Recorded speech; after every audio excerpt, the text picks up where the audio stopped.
1 minute remaining.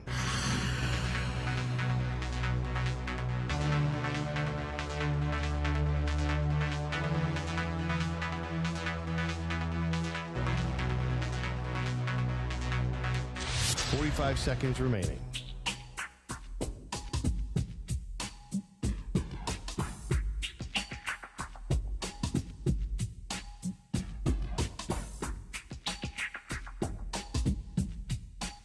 Seconds remaining.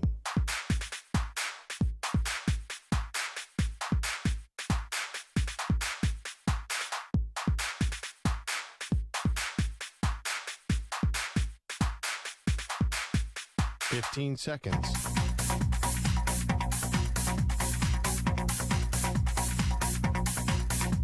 Break ends in 5 seconds.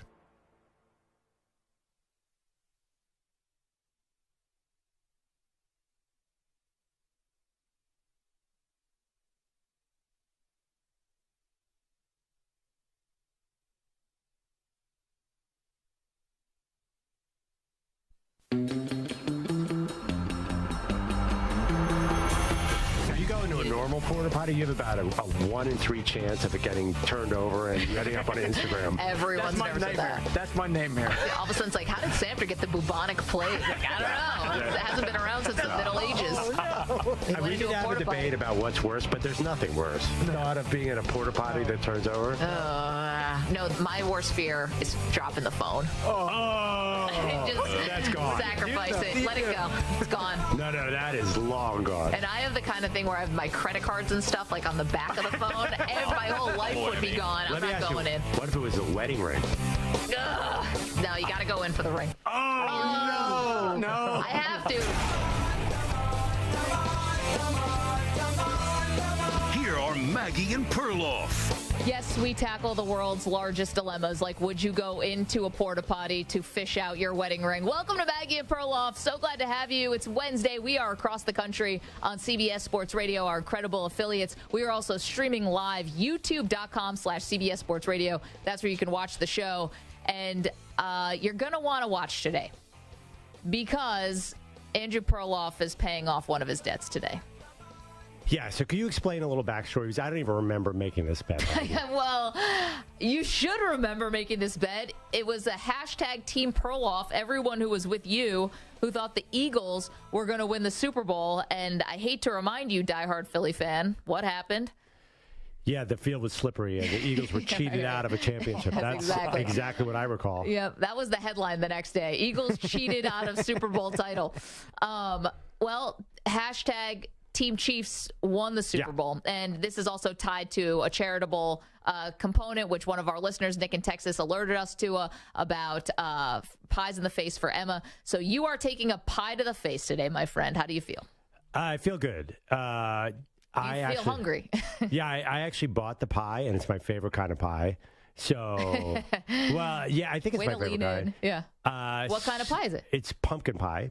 A little off-season pumpkin pie purchase. First of all, it's always good to eat pumpkin pie, but usually only get in the fall. Yeah. I bought a frozen pumpkin pie, which I smartly de-thawed all day because I don't want to break an orbital bone. That would be so bad. You'd have to wear a mask for the rest of the show. But the best part is I have a giant load of whipped cream, so I think I'm good. You had asked me before what kind of pie is important.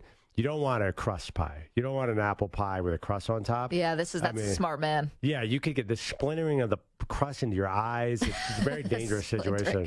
I'll let you in on a little secret. When Perloff was texting me this morning, all right, today's the day. I'm going to pay off the bet today. I'm at the store. I'm buying the pie.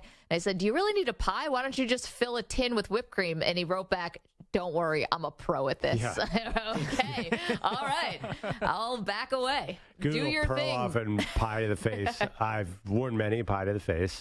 More than I'd like to. Lost many a bet. Lost many a bet. The most brutal one, this obviously was a big Dan Patrick Show thing. The most brutal thing was one of my cohorts, Seton O'Connor, had to take 5 pies, and he never knew when they were going to come. So you had it was a month. It was a month of random pies. That's terrifying. That's so good. What if you were walking to the water cooler and all of a sudden Bill from accounting comes by and hits you with a pie?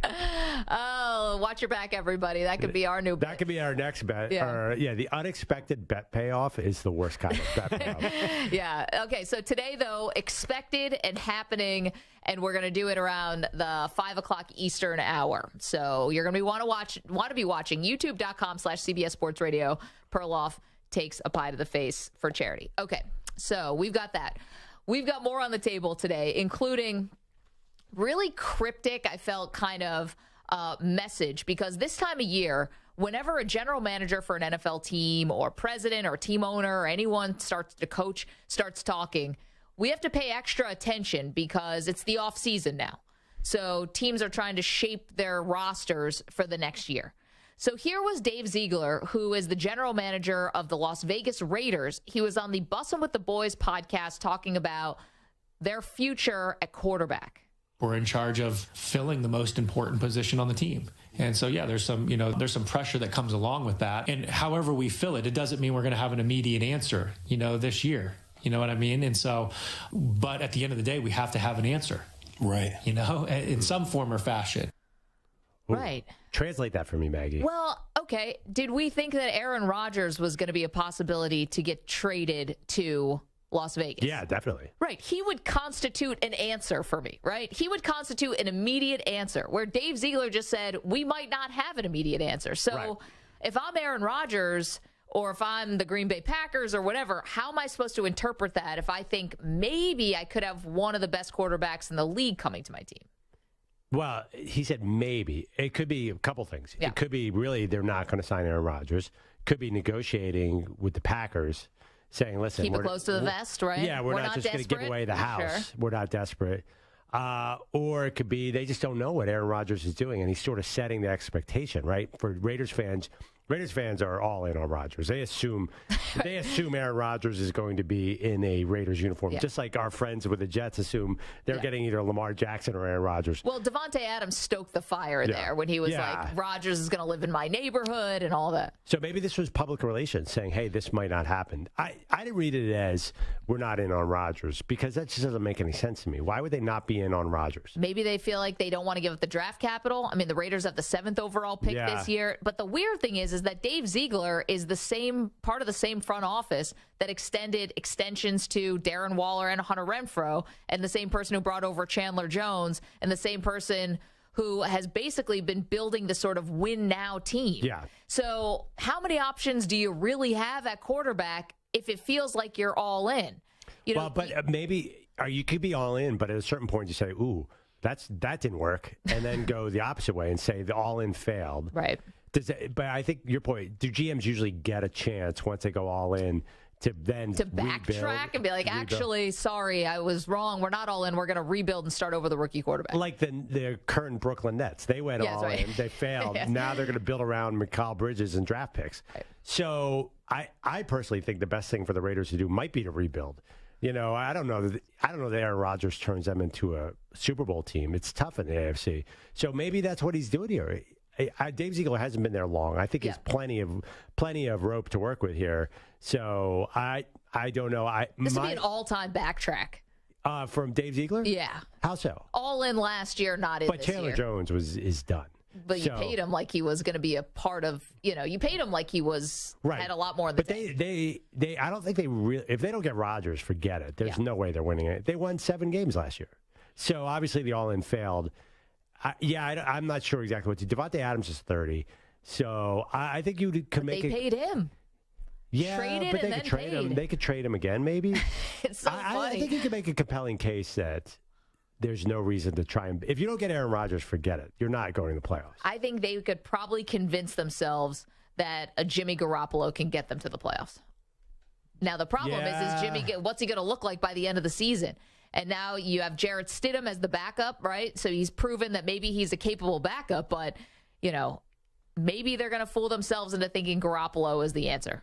How many real high-quality players do they have besides Davante Adams and Max Crosby? Is there anyone else? Is there anyone there that they could? Waller and Renfrow. I don't know that Waller and Renfrow are that high quality anymore. I love both those guys. Yeah, I was going to say, you're a big Waller and Renfrow I'm a huge Waller and Renfrow fan, but Waller, once Davante got to town, sort of became marginalized. And he really was disappointing last year. He wasn't the elite tight end. And Renfroe isn't that expensive, so that's not as big a deal. I don't know. It just you know what I mean about Darren Waller. It doesn't feel like Darren Waller's star is where it was. Yeah, I can understand what you're talking about there. I mean, he's 32, but remember he was in the league for a while. I don't know. Stu's a Raiders fan. It doesn't feel like Josh Jacobs had an unbelievable season, and now it looks like he could probably maybe a franchise tag. Yeah, and maybe you get one more year out of this. I don't know if Jacobs would be happy about that. I'm sure he would not be. But at least you get somebody who's a weapon in the run game and in the pass game. Like, that's where Jacobs is so good, where he is like Pete Kamara, when he's dangerous both ways. Stu, what do you want at quarterback, bud? I'll take Rodgers. I will gladly take Aaron Rodgers. I'm glad to know you'd take Aaron. Perloff makes a very good point. Like, they could rebuild. I think if they don't get Rodgers, they should definitely go rebuild route. I don't think a Jimmy G or a Tannehill or a quarterback like that is the answer. But if Rodgers is there for the taking, I say go for it. And what if there's no Rodgers? Do you want Jimmy G?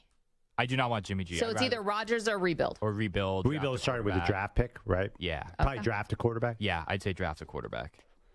I mean, I'm looking at the ages. Adams is 30. Waller is 30. Hunter Renfroe is a veteran.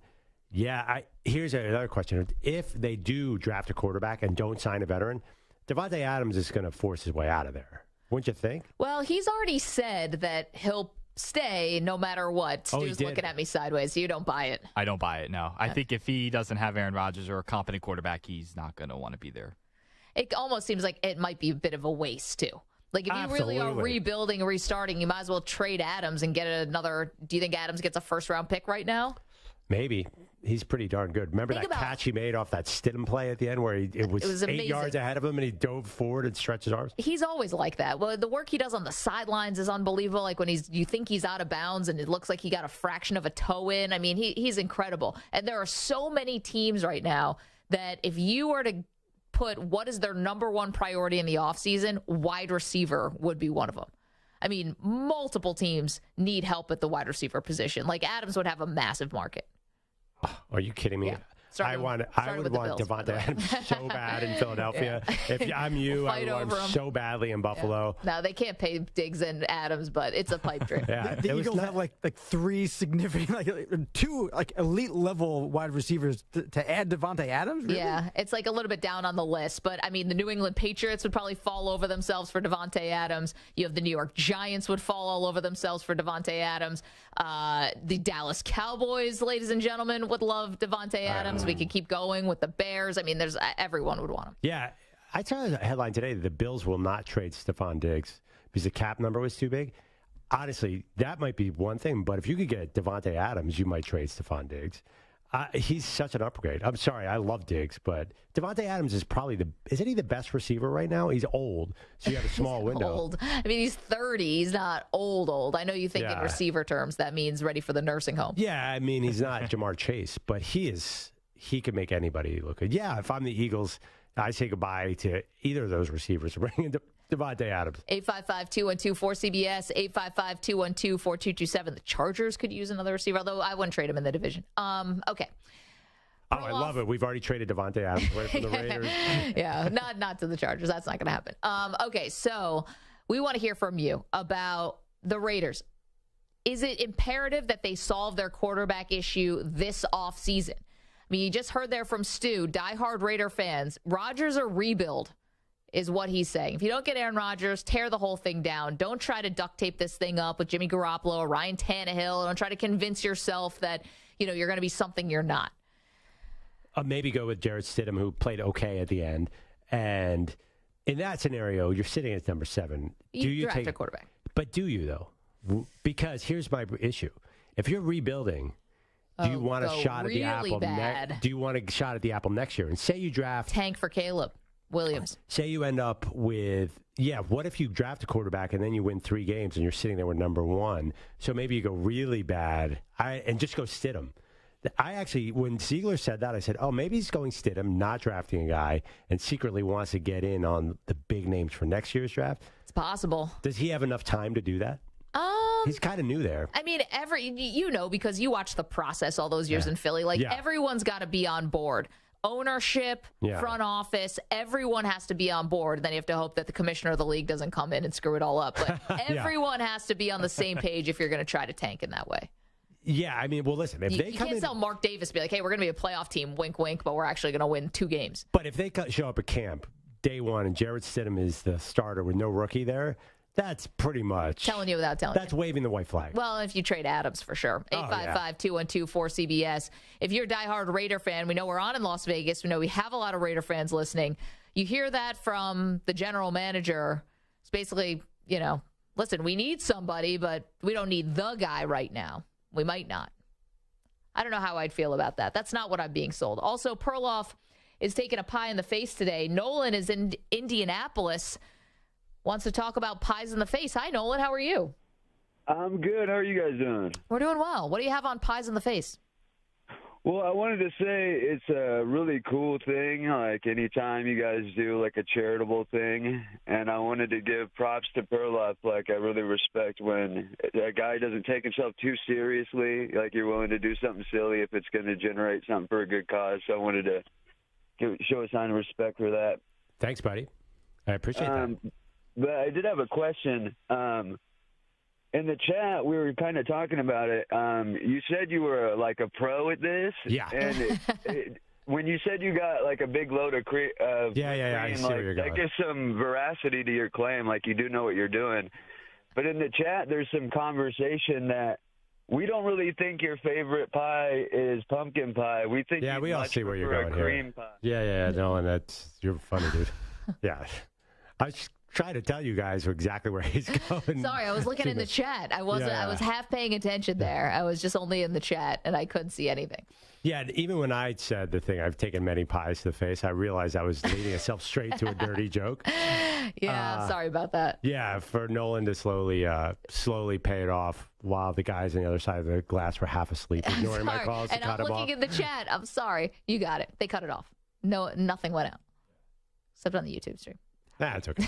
YouTube catches everything. I was too slow to get the joke. Yeah. I didn't understand what you were saying. I was like, oh, okay. I was getting a whipped cream pie to the face, and you guys did not understand what I was saying. Now that you say it, now Oh, now my I God. hear it. Yeah. Don't you guys hang out in immature chat rooms?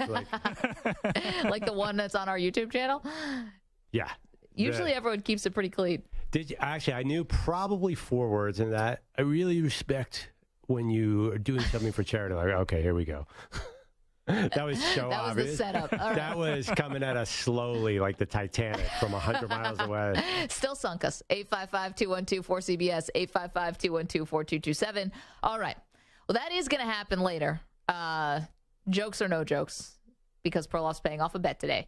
So we got that at 5 o'clock Eastern time. Perloff is going to take a pie to the face. And we're taking your phone calls on the Raiders, the quarterback situation. 855-212-4CBS, 855-212-4227. Also coming up, the latest news for one Super Bowl hopeful. To be honest, doesn't sound that great. We'll get to it in just a moment. Don't move. More Maggie and Perloff on CBS Sports Radio right after this. You're in a 5-minute break.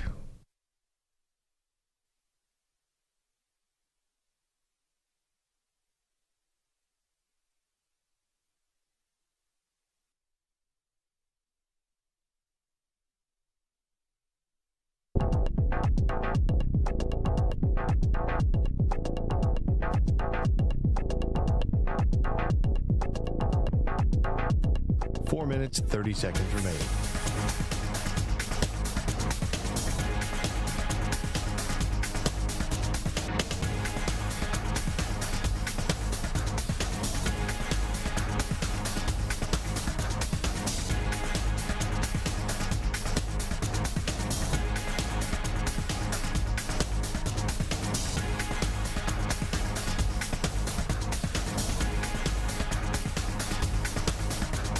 Four minutes remaining.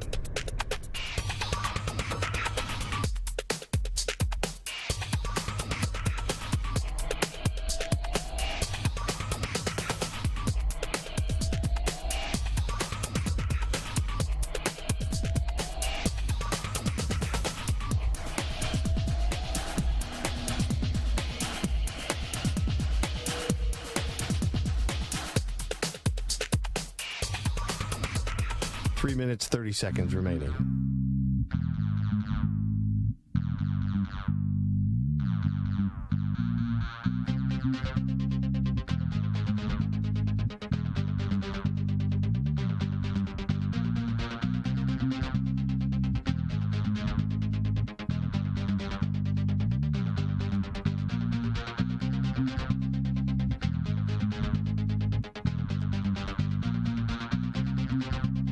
Three minutes remaining.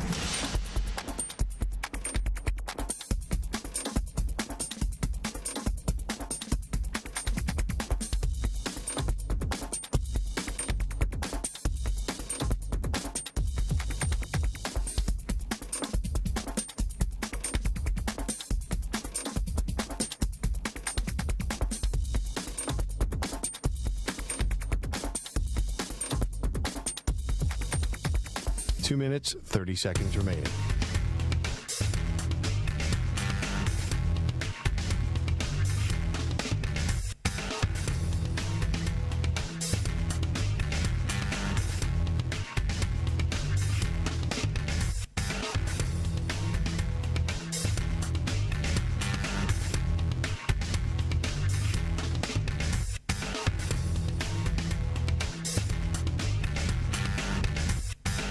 Two minutes remaining.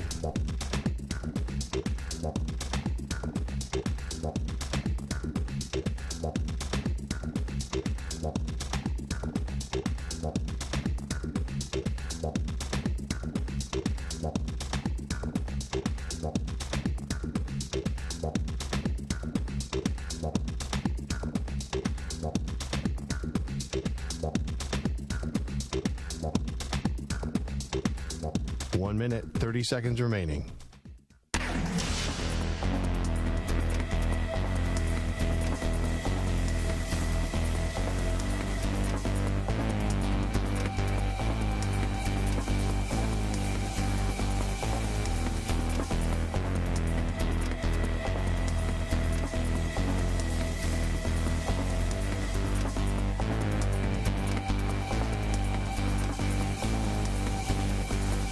One minute remaining.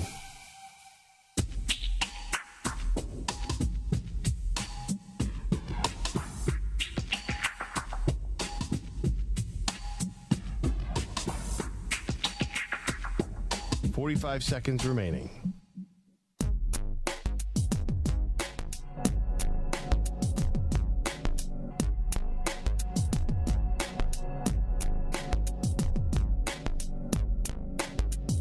Thirty seconds remaining.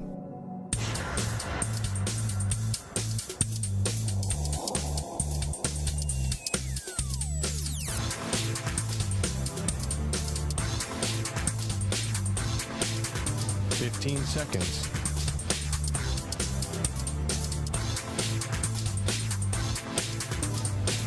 Break ends in 5 seconds.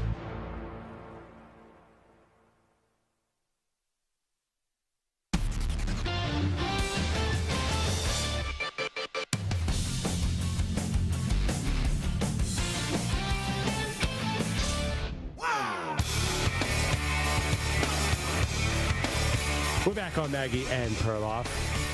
Funny little misstep by me right there. We were talking in the break about what we should do next, and we were really interested in this Brock Purdy surgery being delayed. Yeah. To me, this is not about Brock Purdy. Who is it about? Jimmy G. He is never leaving the 49ers, Maggie. Get that, wrap your head around it. I know. Jimmy Garoppolo. Okay, so Brock Purdy, he had swelling in his elbow, and he can't get surgery from the injury he sustained against the Eagles. Which is interesting because you and I talked to him at the Super Bowl, and we asked him, and he laid out the whole plan. Yes. Next week, and I'm getting surgery, and he gave us, like, basically blow by blow. The whole thing. Yeah. So now it's delayed, and in March, they're going to revisit it. So they didn't even say we can definitely do it in March. Right. That's really bad. I think I'm very skeptical that he'll be able to play by week one. Everyone should be. I mean, it's an elbow injury to a quarterback that is now getting delayed. I think it was already going to be tight whether or not he'd be ready to go for the season, and now just add another month onto it. Maybe more. There is one advantage. He's a 7th-round pick. He's on a rookie contract. You can stash him. No big deal. Sure. Trey Lance is also on a rookie deal in his 3rd year. Yep. Unproven, very young. He's younger than Purdy, actually. So we don't know what he's going to be. He's gotten hurt twice. Gotten hurt twice. Right. So here is the issue. you have a Super Bowl ready team. No doubt. Yes. You need a veteran quarterback in the building. Yeah. I see where you're going One with who knows the system. Yeah. Who knows that system and that team better than Jimmy G? Listen, Jimmy G is still officially a 49er in my mind until he's gone, Maggie. And in our he's hearts. the best fit, except he might be expensive. The funny thing about this is you believe that, I believe that, everyone who watches football believes. Why don't you just keep Jimmy around? We're watching as the Eagles are, beating the 49ers in the NFC Championship game, and they pan over to Garoppolo in street clothes and just like, probably would have been cool if he would have been ready to play. Yeah. Probably we're going to the Super Bowl, maybe. But here's the thing. The 49ers are the ones who keep telling us they want nothing to do with this guy. Before we started last year, they had him practicing on a side field. He wasn't going to any of the meetings. They basically called him persona non grata. And yet, what uniform did he wear last year? He did wear a 49ers uniform. Why do you trust the 49ers when they say they don't want Jimmy G? You have friends who tried to break up with their significant others, and it hasn't worked out. They just go back and forth, and they never end up leaving them. Jimmy G and the 49ers are in this tumultuous relationship. Here's the thing. If Jimmy G is really going to cash in, say he goes to the Raiders, who we were just talking about, for 3 years, $90 million, that's one thing. But if he gets cheap, then the Niners have to at least say, hey, Jimmy, we screwed up. Because otherwise, they're going to bring in who? Baker Mayfield? I don't know. Josh Johnson, maybe they just keep him. I have no idea. I think they need to upgrade. I think they need a veteran because they always get 2 quarterbacks at least hurt, 2.5. I know, and we keep scratching our heads like, why do they have the worst luck in the entire NFL? But yeah, why? I don't know. There's not an answer to it, but maybe it's, don't block, Hassan Reddick with a tight end to start the game. And maybe Brock Purdy is still throwing touchdowns. By the way, Trey Lance got hurt on a designed run in, I think it was, it wasn't on the wet game. He played in a monsoon. Then 3 plays into the next game, he had a designed run for no reason on first down. 3 yards in, got hurt. So you're right. They don't protect their quarterbacks. Which is a problem considering I just saw some offensive line rankings that came out from last year, and San Francisco had the 6th best offensive line in the entire league, according to this metric. And it's like, but yet they have trouble protecting their quarterbacks. It was weird. Anyway, the 49ers keep shooting themselves in the foot here because they keep saying, we don't want you, Jimmy. Like, I don't know why why not just play coy? Like, emotional? Say nothing as opposed to like, I don't see it. I mean, that's what Shanahan said at the end of this season. I don't see a scenario where Jimmy Garoppolo's on our team. No, I know. He's had like 3 goodbye press conferences. It's getting weird. No, you're 100% right. I saw Brett Favre have multiple goodbye conferences in Green Bay, and he stayed there a long time. My point is they do need a veteran because Maggie, their Super Bowl window is now. Yep. Now until, 5 years from now, until Nick Bosa and Fred Warner get too old. So you have to come into camp with some kind of plan, and I haven't heard it yet. I can't be Brock Purdy. He's going to be healthy by week 1. That's not enough for me. No, it can't be. Cross our fingers, hope that Brock Purdy is healthy, and/or we've got Trey Lance who's started all of 4 games. Well, maybe so you start Trey Lance, but even if you have Trey Lance, what's your plan behind him? You need a plan. No doubt. I mean, right now they seem kind of like they're stuck. Yeah. And RPC in the chat saying Jimmy G was laughing and joking during the NFC Championship game for a reason. I mean, listen, maybe he knew it all along. Like, could Jimmy have played in that game? Could he have suited up in that game? I have no idea. There's something about the 49ers it's like that. You're right. It's like a couple, like a love-hate relationship. Well, remember he was getting close, and there was talk that he'd be back for the playoffs. I would have loved if they had beaten the Eagles and Jimmy Garoppolo had played in the Super Bowl and won another Lombardi trophy. That would have been a great story. Okay, so technically he's won 2, but he didn't. It was Tom Brady who started those games. Right, but what if he had played in the Super Bowl? Wouldn't that have been just the most bizarre thing? No doubt. I really like this whole story because for Jimmy G, because of that woman who makes a Jimmy G t-shirt all the time. Yes, on Twitter. She's fantastic. I bought a t-shirt from her. Yeah. Every day that Jimmy G is still a Niner, she does a special drawing of Jimmy G, and they're amazing. Like movie posters or just things in the news. It's great. I got a picture that she drew, and I bought a t-shirt of it, and it's Jimmy G. And it was right after the Oscars when Will Smith slapped Chris Rock across the face, and it was Jimmy G slapping like 3 NFC quarterbacks. No one has a real face. It's just like a faceless kind of thing. And it's like slapping 3 NFC quarterbacks all across the face. It's pretty dope. That's amazing. Yeah, that's why I'm into this. You should probably wear it. But did you think Jimmy G will be able to sign a sizable contract elsewhere? There's so much demand right now. Yeah, but the demand is weird, right? Because I think you're going to have teams who are picking in the top half of the draft who could be looking at the draft. I think you're going to have the diehard Rodgers and then the Derek Carrs. And then I think you are going to have a sizable, and I don't know how many, 3, 4 teams who are really trying to take for Caleb Williams. I do think that's going to be a thing this year, like we saw with Trevor Lawrence, where between Jacksonville and the New York Jets, and it was a race to the bottom. I think instead of 2 teams, you might have 3, maybe 4 who are really trying to tank for the number 1 pick. That's interesting. So you think that'll inform this offseason in the sense that people will do their current draft strategy and their free agency decisions based on getting into next year's draft? Well, the thing is, Jimmy he'll win you in too many games. Yeah. He's not going to help. If you're actually trying to tank, then that's not going to work. But you also, if that thinking is there, you might not take a quarterback this year because you might want to get in next year's. Right. You could do that, and then you sign a guy off the street who you think will lose games for you. Like Baker Mayfield's not winning you a lot of games. How do you know? Would Kyle Shanahan? No, I'm saying like Baker could sign with the Carolina Panthers. Well, no, he already did that. I'm sorry. Baker could sign with the Washington. Yeah, sure. He won't win much there. Right. But if he goes with Kyle Shanahan, that's a different story. Brock Purdy just won a bunch of games. Yeah. I think Kyle Shanahan, is such a force as a coach and a play caller that he can win with a lot of these veteran guys. But they're going to need warm bodies.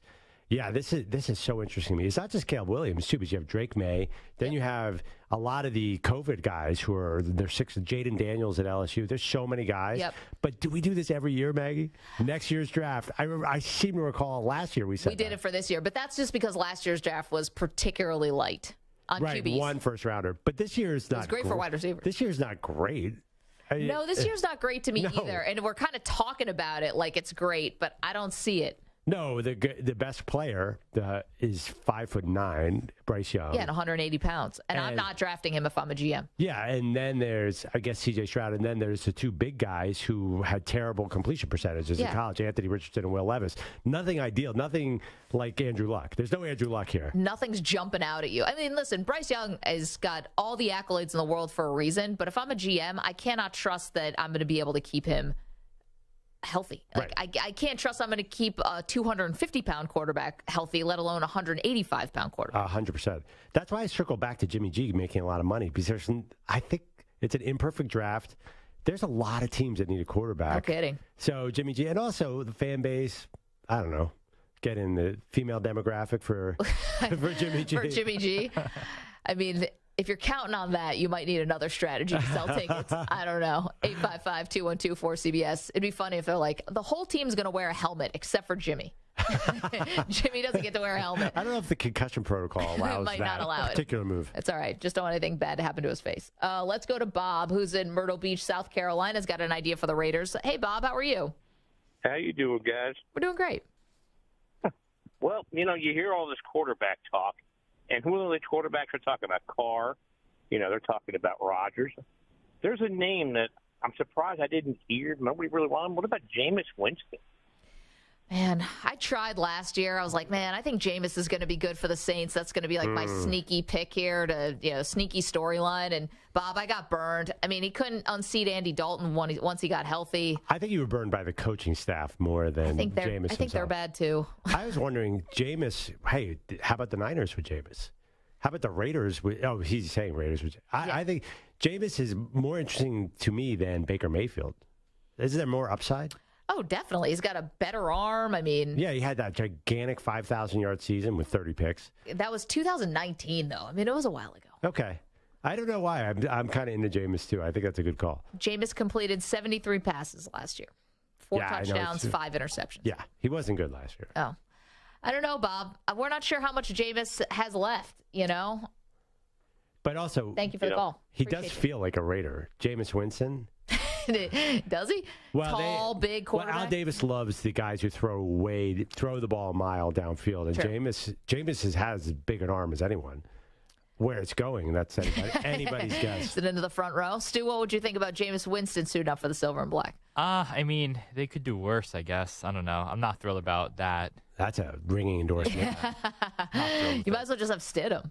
Yeah, exactly. They probably just rather. I mean, Stidham doesn't have the arm, obviously, that Jameis does, but. Yeah, at that point, just stick with Stidham. Right. Yeah. Because you're not going anywhere with Jameis. Yeah. How about Jameis as a backup to Russell Wilson in Denver with Sean Payton? Interesting. I don't think Russ would like that. Russ is probably not happy today. We'll get to the sound coming up. We're going to have to do it after the break. Yeah. This guy, did he ever think that people didn't like him this much? This is probably like finding out everyone's talking about you behind your back, except they're not doing it behind their back. They're doing it on podcasts, but finding out everyone like secretly like loathes you. Has anyone ever come out saying that they like Russell Wilson? No, but it's just Ciara. like, yeah, and I guess that's all that matters. You know what? That's good enough for me. Game, set, match for Russ. But it's like, I don't know, it's like finding, like, do you ever have these things in middle school or like where you find out people are talking about you behind your back? I mean, childhood scars just out the yin yang. But this is what it must be like for him. Like, seriously, another podcast? Someone's calling me out?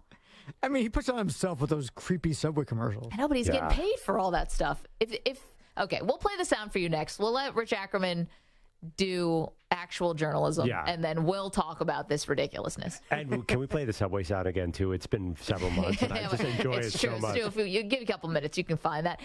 We'll do all that. The latest person to take a big shot at Russell Wilson, we'll do that in just one moment after this CBS Sports Update with Rich Ackerman.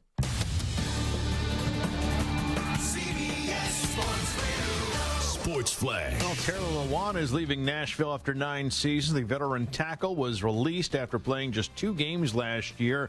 He has been bothered by knee injuries the last 3, and the 31-year-old 3-time Pro Bowler was the Titans' first-round pick back in 2014. Also released were Robert Woods and kicker Randy Bullock. The Big East may not have the star power it once did in years past, but it is a very competitive conference with 5 teams in the top 25. 2 will meet tonight when 18th-ranked UConn hosts number 20 Providence. The Friars already have a win over the Huskies this year, and Ed Cooley said the depth in the conference will pay dividends in March. That's the greatest thing about the Big East. You got all kind of styles of play. So, every team that makes it to the NCAA tournament, which I know we're going to have several teams will make the tournament from the Big East. You got to know you've played against just about any style, and hopefully that style translates into wins as hopefully some of our teams can advance once that tournament starts. Providence has struggled on the road with a 4-4 mark in conference play. Top-ranked Houston goes for its 8th straight tonight against Tulane and looks to clinch a share of the AAC title. With a win, the NBA returns to action tomorrow night. I'm Rich Acker. Coming up later on the Zach Gelb Show, the QB Carousel continues, and we take a stop with the Texans and Cowboys. 6 p.m. Eastern, 3 Pacific.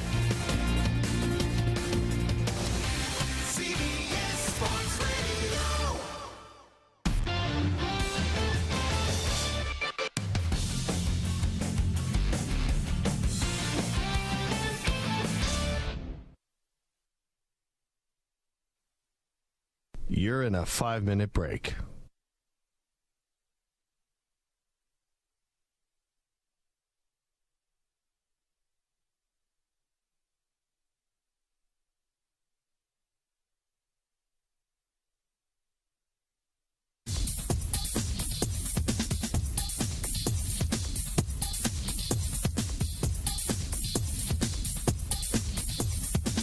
Four minutes, 30 seconds remaining.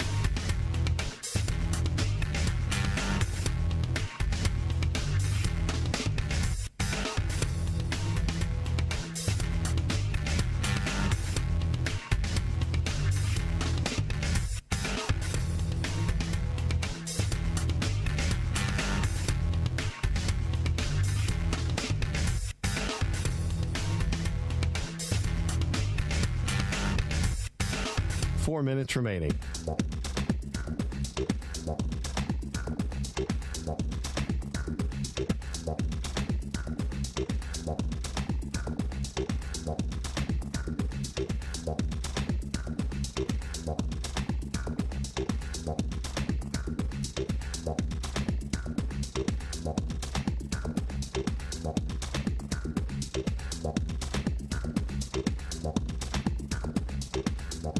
Three minutes, 30 seconds remaining.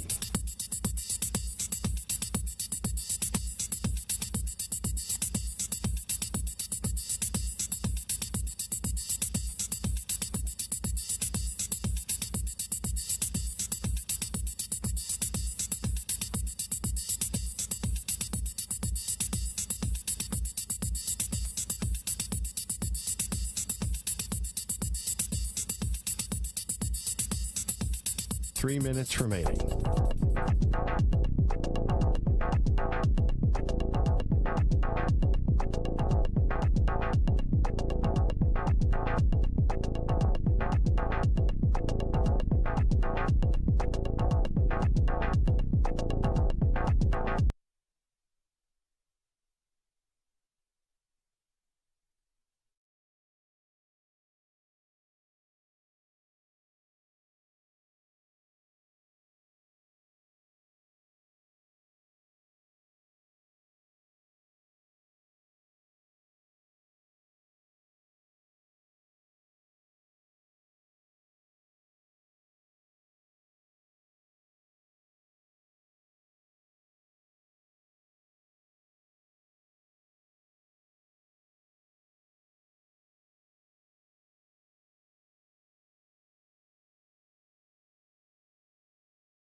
Five seconds remaining.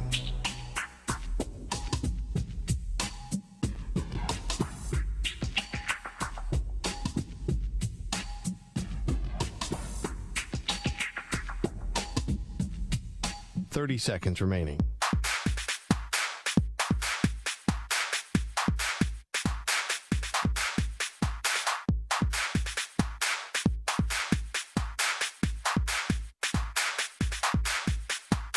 Seconds.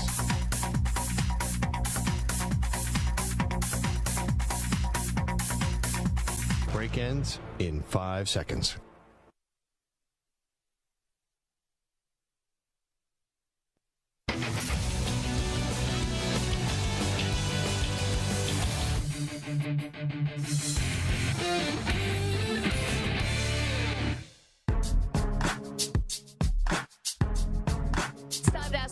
Where you can ask us a question. It's brought to you by O'Reilly Auto Parts. Simply check out the link, cbssportsradio.com/askthepros, or tweet your question at CBS Sports Radio using the hashtag AskThePros.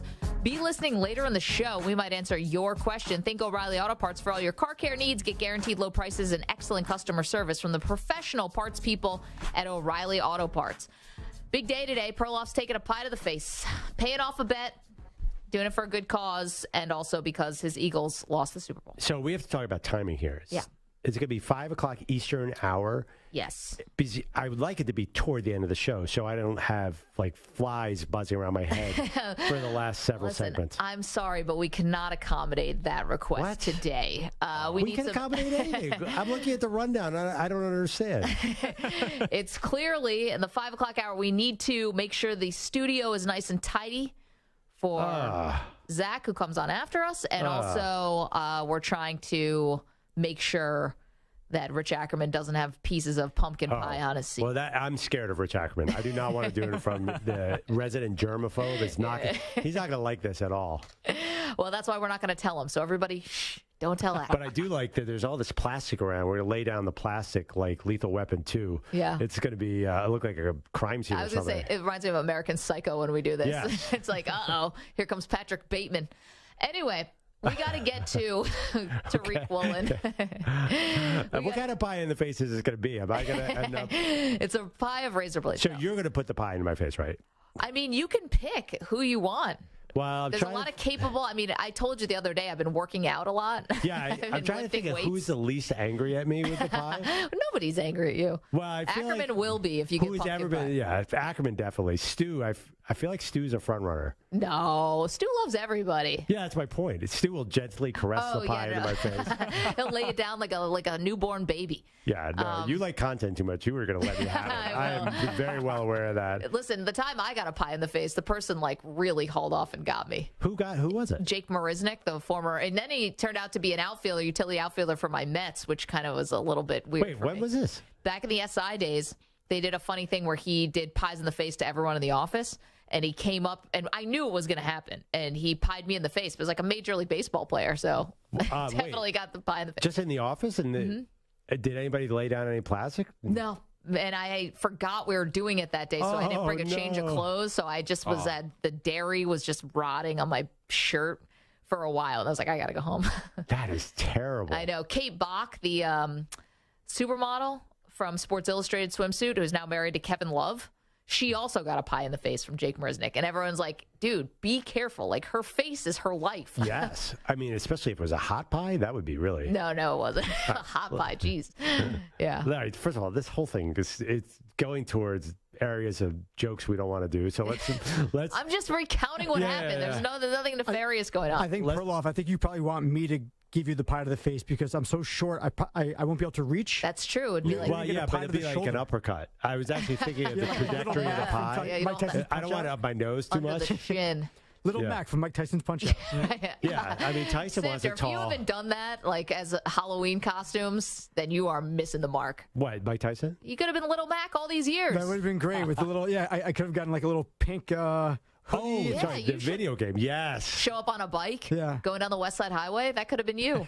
That is you. You do ride a bike. That's basically me. We're just missing the trunks and the I need robe. the green trunks and the black tank top. Yeah, and you need the shoes. Okay, well, we got that squared away for you. There you go. All right. Tariq Woolen. Let's make fun of Russell Wilson. Let's do it. It's overdue. It's America's favorite pastime. Yeah, we all have the right to make fun of Russell Wilson. He's getting paid handsomely to take all this abuse. Hopefully he can actually take these jokes because they're coming in fast. So Tariq Woolen, who is a standout corner for the Seattle Seahawks this year, was on the 2 Up, 2 Down podcast, which we learned about today. And he was asked about Russell Wilson and out of nowhere just lands a haymaker. Seeing him in person, it was pretty funny because, like, on TV and stuff, you see him, like from college stuff, you like, okay, he look in shape on TV. But you see him in person, it's, like, weird. He like a sack of potatoes. What? Wait a minute. So a rookie just called out Russell Wilson for looking like a sack of potatoes? First of all, that's just not right. That's probably the meanest thing you can say about somebody. Yeah, but it feels like you can say that about Russell Wilson now and get away with it. Like, everybody's taking shots. Why not Tariq Woolen? You know, did anyone else Googling Russell Wilson shirtless? There's a lot of vacation pictures that are not super flattering for a pro athlete. Okay, but, like, what does Brady look like without a shirt on? Yeah, he's the other guy who's never looked great. But you know what? It's like sack of potatoes is such the connotation is that you're lumpy and that you're not shaped correctly. I don't think a quarterback needs to be in great tip-top shape to be awesome. I don't think it's a position that requires that. Because Aaron Rodgers is not. I mean, he's been in and out. He's not super big or muscular. I guess let's go degrees here. Okay. Right? They're more in shape than 99.9% of the public, compared to their NFL peers. cohorts. Right. Yes, well, you can't be a cornerback with even 1% body fat. You have to be shredded to be cornerback. Yeah, I mean, linebackers, these guys safety, are monsters. I mean, yeah. The defensive guys are crazy, and the offensive guys, I've been reprimanded, and I never would have the audacity to say this, but offensive linemen are not fat. We know that. They're just large people, but it's all muscle under Yeah. But quarterbacks don't have to. Wide receivers? Quarterbacks don't even want to be too muscular because it restricts your throwing motion. Famous Tom Brady pliability. Right. Well, and yeah. So listen. I don't think it's because he didn't want strength. He just didn't want on his joints and stuff. I think you don't want big muscles in your arms because you want to be able to whip it. Yeah, I don't know. I mean, I'm sure they're all really super strong. But yes, they're not. Their arms don't look like, Ray Lewis or whatever. I had an interesting discussion about Bryce Young, Alabama's quarterback. Yeah. Tiny, no muscle at all, right? That dude flings the ball. I love the comparison for him to Steph Curry because Steph Curry doesn't look like he's not big or anything, but he could shoot from farther out than anyone. Bryce Young can throw 50 yards downfield with no muscle. Well, so it's all how do you lower body. Lower body or form? It's like a golfer. He's just got the perfect form. And it comes out right. So that's why I don't think you need to be muscular to be a quarterback. Wait, so here's the question, though. Wait, regardless of this, is Russ like compiling a dossier here? Like, is he keeping all these clips? Because he's got a lot of fodder now. You had Richard Sherman on Amazon's Thursday Night Football, basically calling him out every week, or felt like that. You have other teammates who have not been shy about calling out Russell Wilson. Like, is he gearing up for an all-time comeback bleep you season? No. There's not even a chance, not even a threat. I mean, he's been playing with Richard Sherman criticizing him for 5 years now and hasn't won anything. Well, okay, but now he's got Sean Payton on his side. That helps.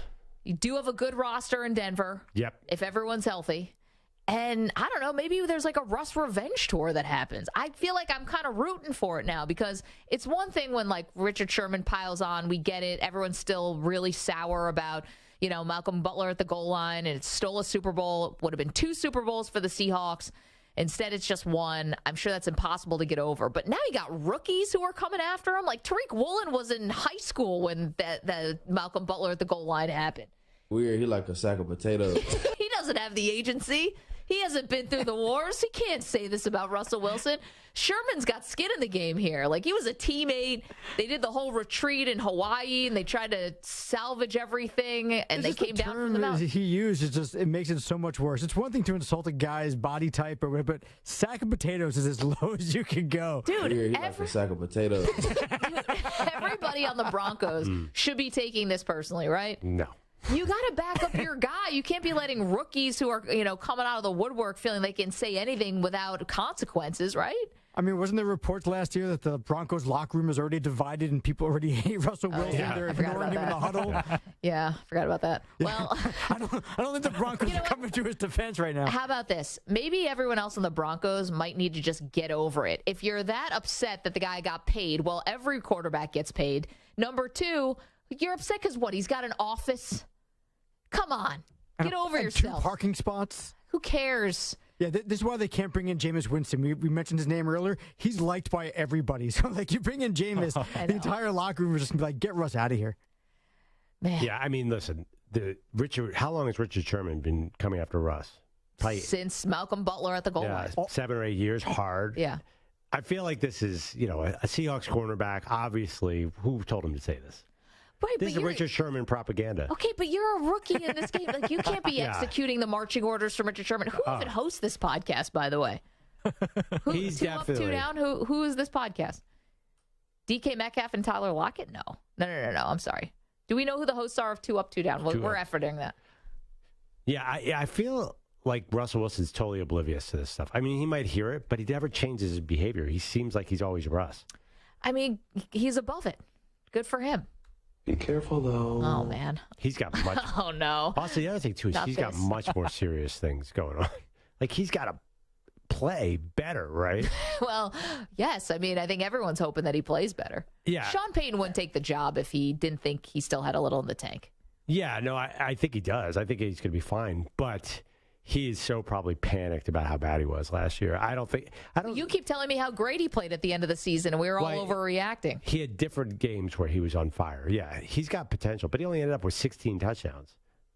I know, and that's bad. I think half of them came in the last few games. Yeah, they absolutely when they were clearly out of it. Yeah, they absolutely did. But he was hurt all year. He hurt his hamstring, and then he had a concussion at the end of the season. Yeah, I don't know. I feel like he's totally in this Russell cloud. You've been around him, right? He just does not engage with mortals. He's totally above all this. Is that right? Oh, yeah. Wait, but mortals, that's regular people. This is teammates. He does not engage with them. That is certain, right? That's why they can't. You think he's talking to, even though he's not on his team, he's talking to young cornerbacks? Well, I think he fancies himself a really good leader. So I think he thinks he's connecting with people, and everyone else is looking at him and being like, no, this isn't working for me. Right, but I think in his mind, he thinks he's connecting with everyone. But I don't think he's able to hear this criticism. You know, people like that who can't understand criticism? Oh, just won't accept it? I don't know. I just think he doesn't understand all this. Well, listen, technically Pete Carroll called the plays, right? So it's not his fault that Malcolm Butler intercepted. Well, I mean, it is. Like, you know, does he not think it's his fault that they lost that Super Bowl? But it's not just about the Super Bowl. It was the tuxedos in the back of his car. Yeah, the emergency tuxedo in the back of the trunk. Such a great detail. Yeah, no, I think Sherman hated Russ for a million reasons, not just that interception. Probably everything he stands for. What does he stand for? You know, he's sort of a self-help guru / quarterback. Oh, okay. I think So a little preachy, you mean? He thinks he's a phony. Oh, yeah, thinks he's a phony. Don't you think? Spicy. Yeah. I mean, who knows? I have never been around Russell Wilson, so I can't say. You never interviewed him on Radio Row or anything? I've interviewed him before, but it was only on like remote talk. Oh, back. okay. Yeah. Yeah, very nice guy, but I don't know how I'd be his authentic. teammate. He should be gearing up for the all-time revenge tour. Some rookie just called you a sack of potatoes, dude. Perloff takes a pie in the face later. Tune in.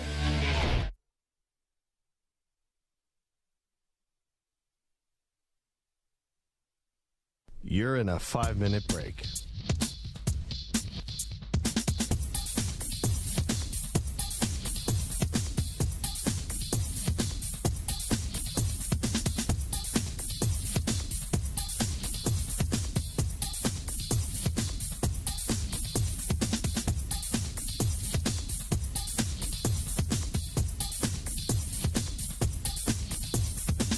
Four minutes, 30 seconds remaining.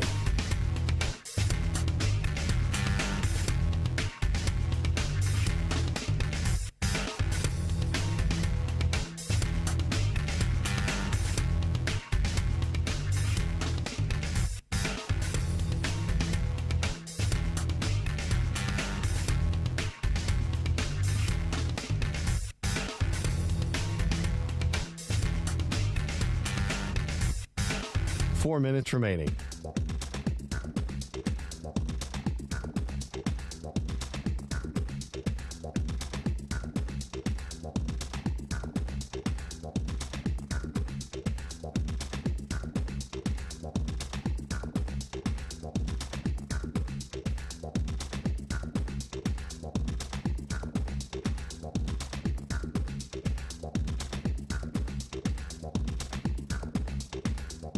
Three minutes, 30 seconds remaining.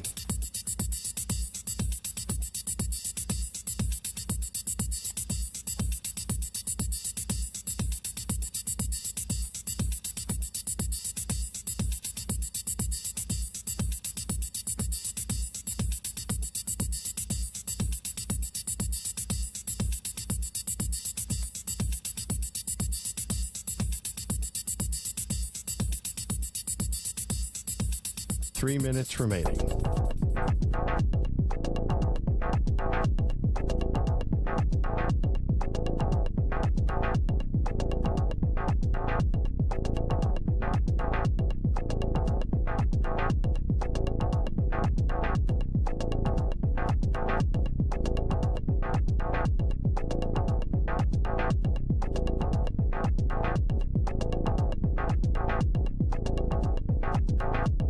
Two minutes, 30 seconds remaining.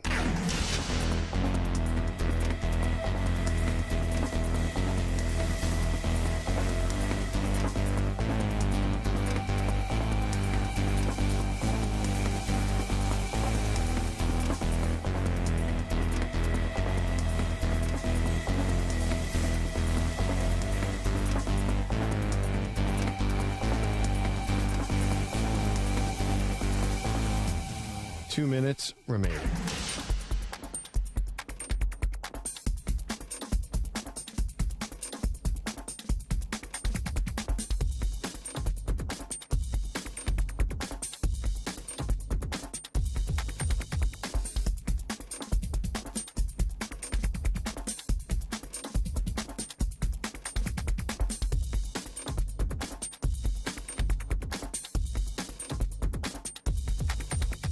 One minute, 30 seconds remaining.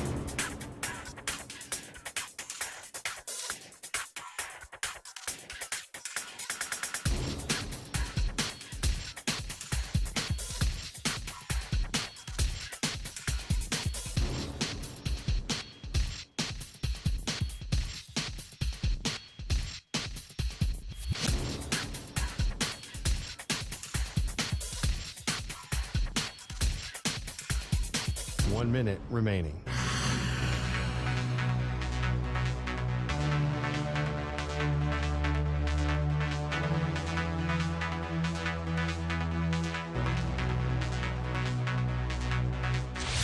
Five seconds remaining.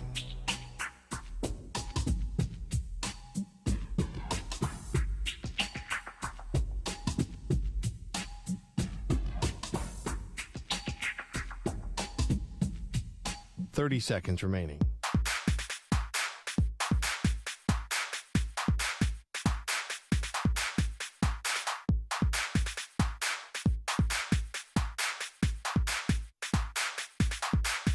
Fifteen seconds.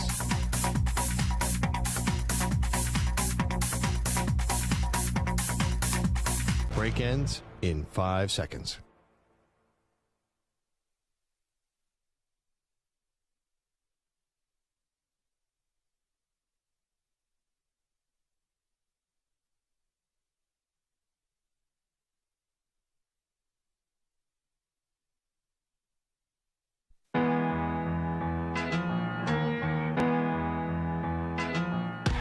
Like taking a whiz outside. It's freedom. Nature.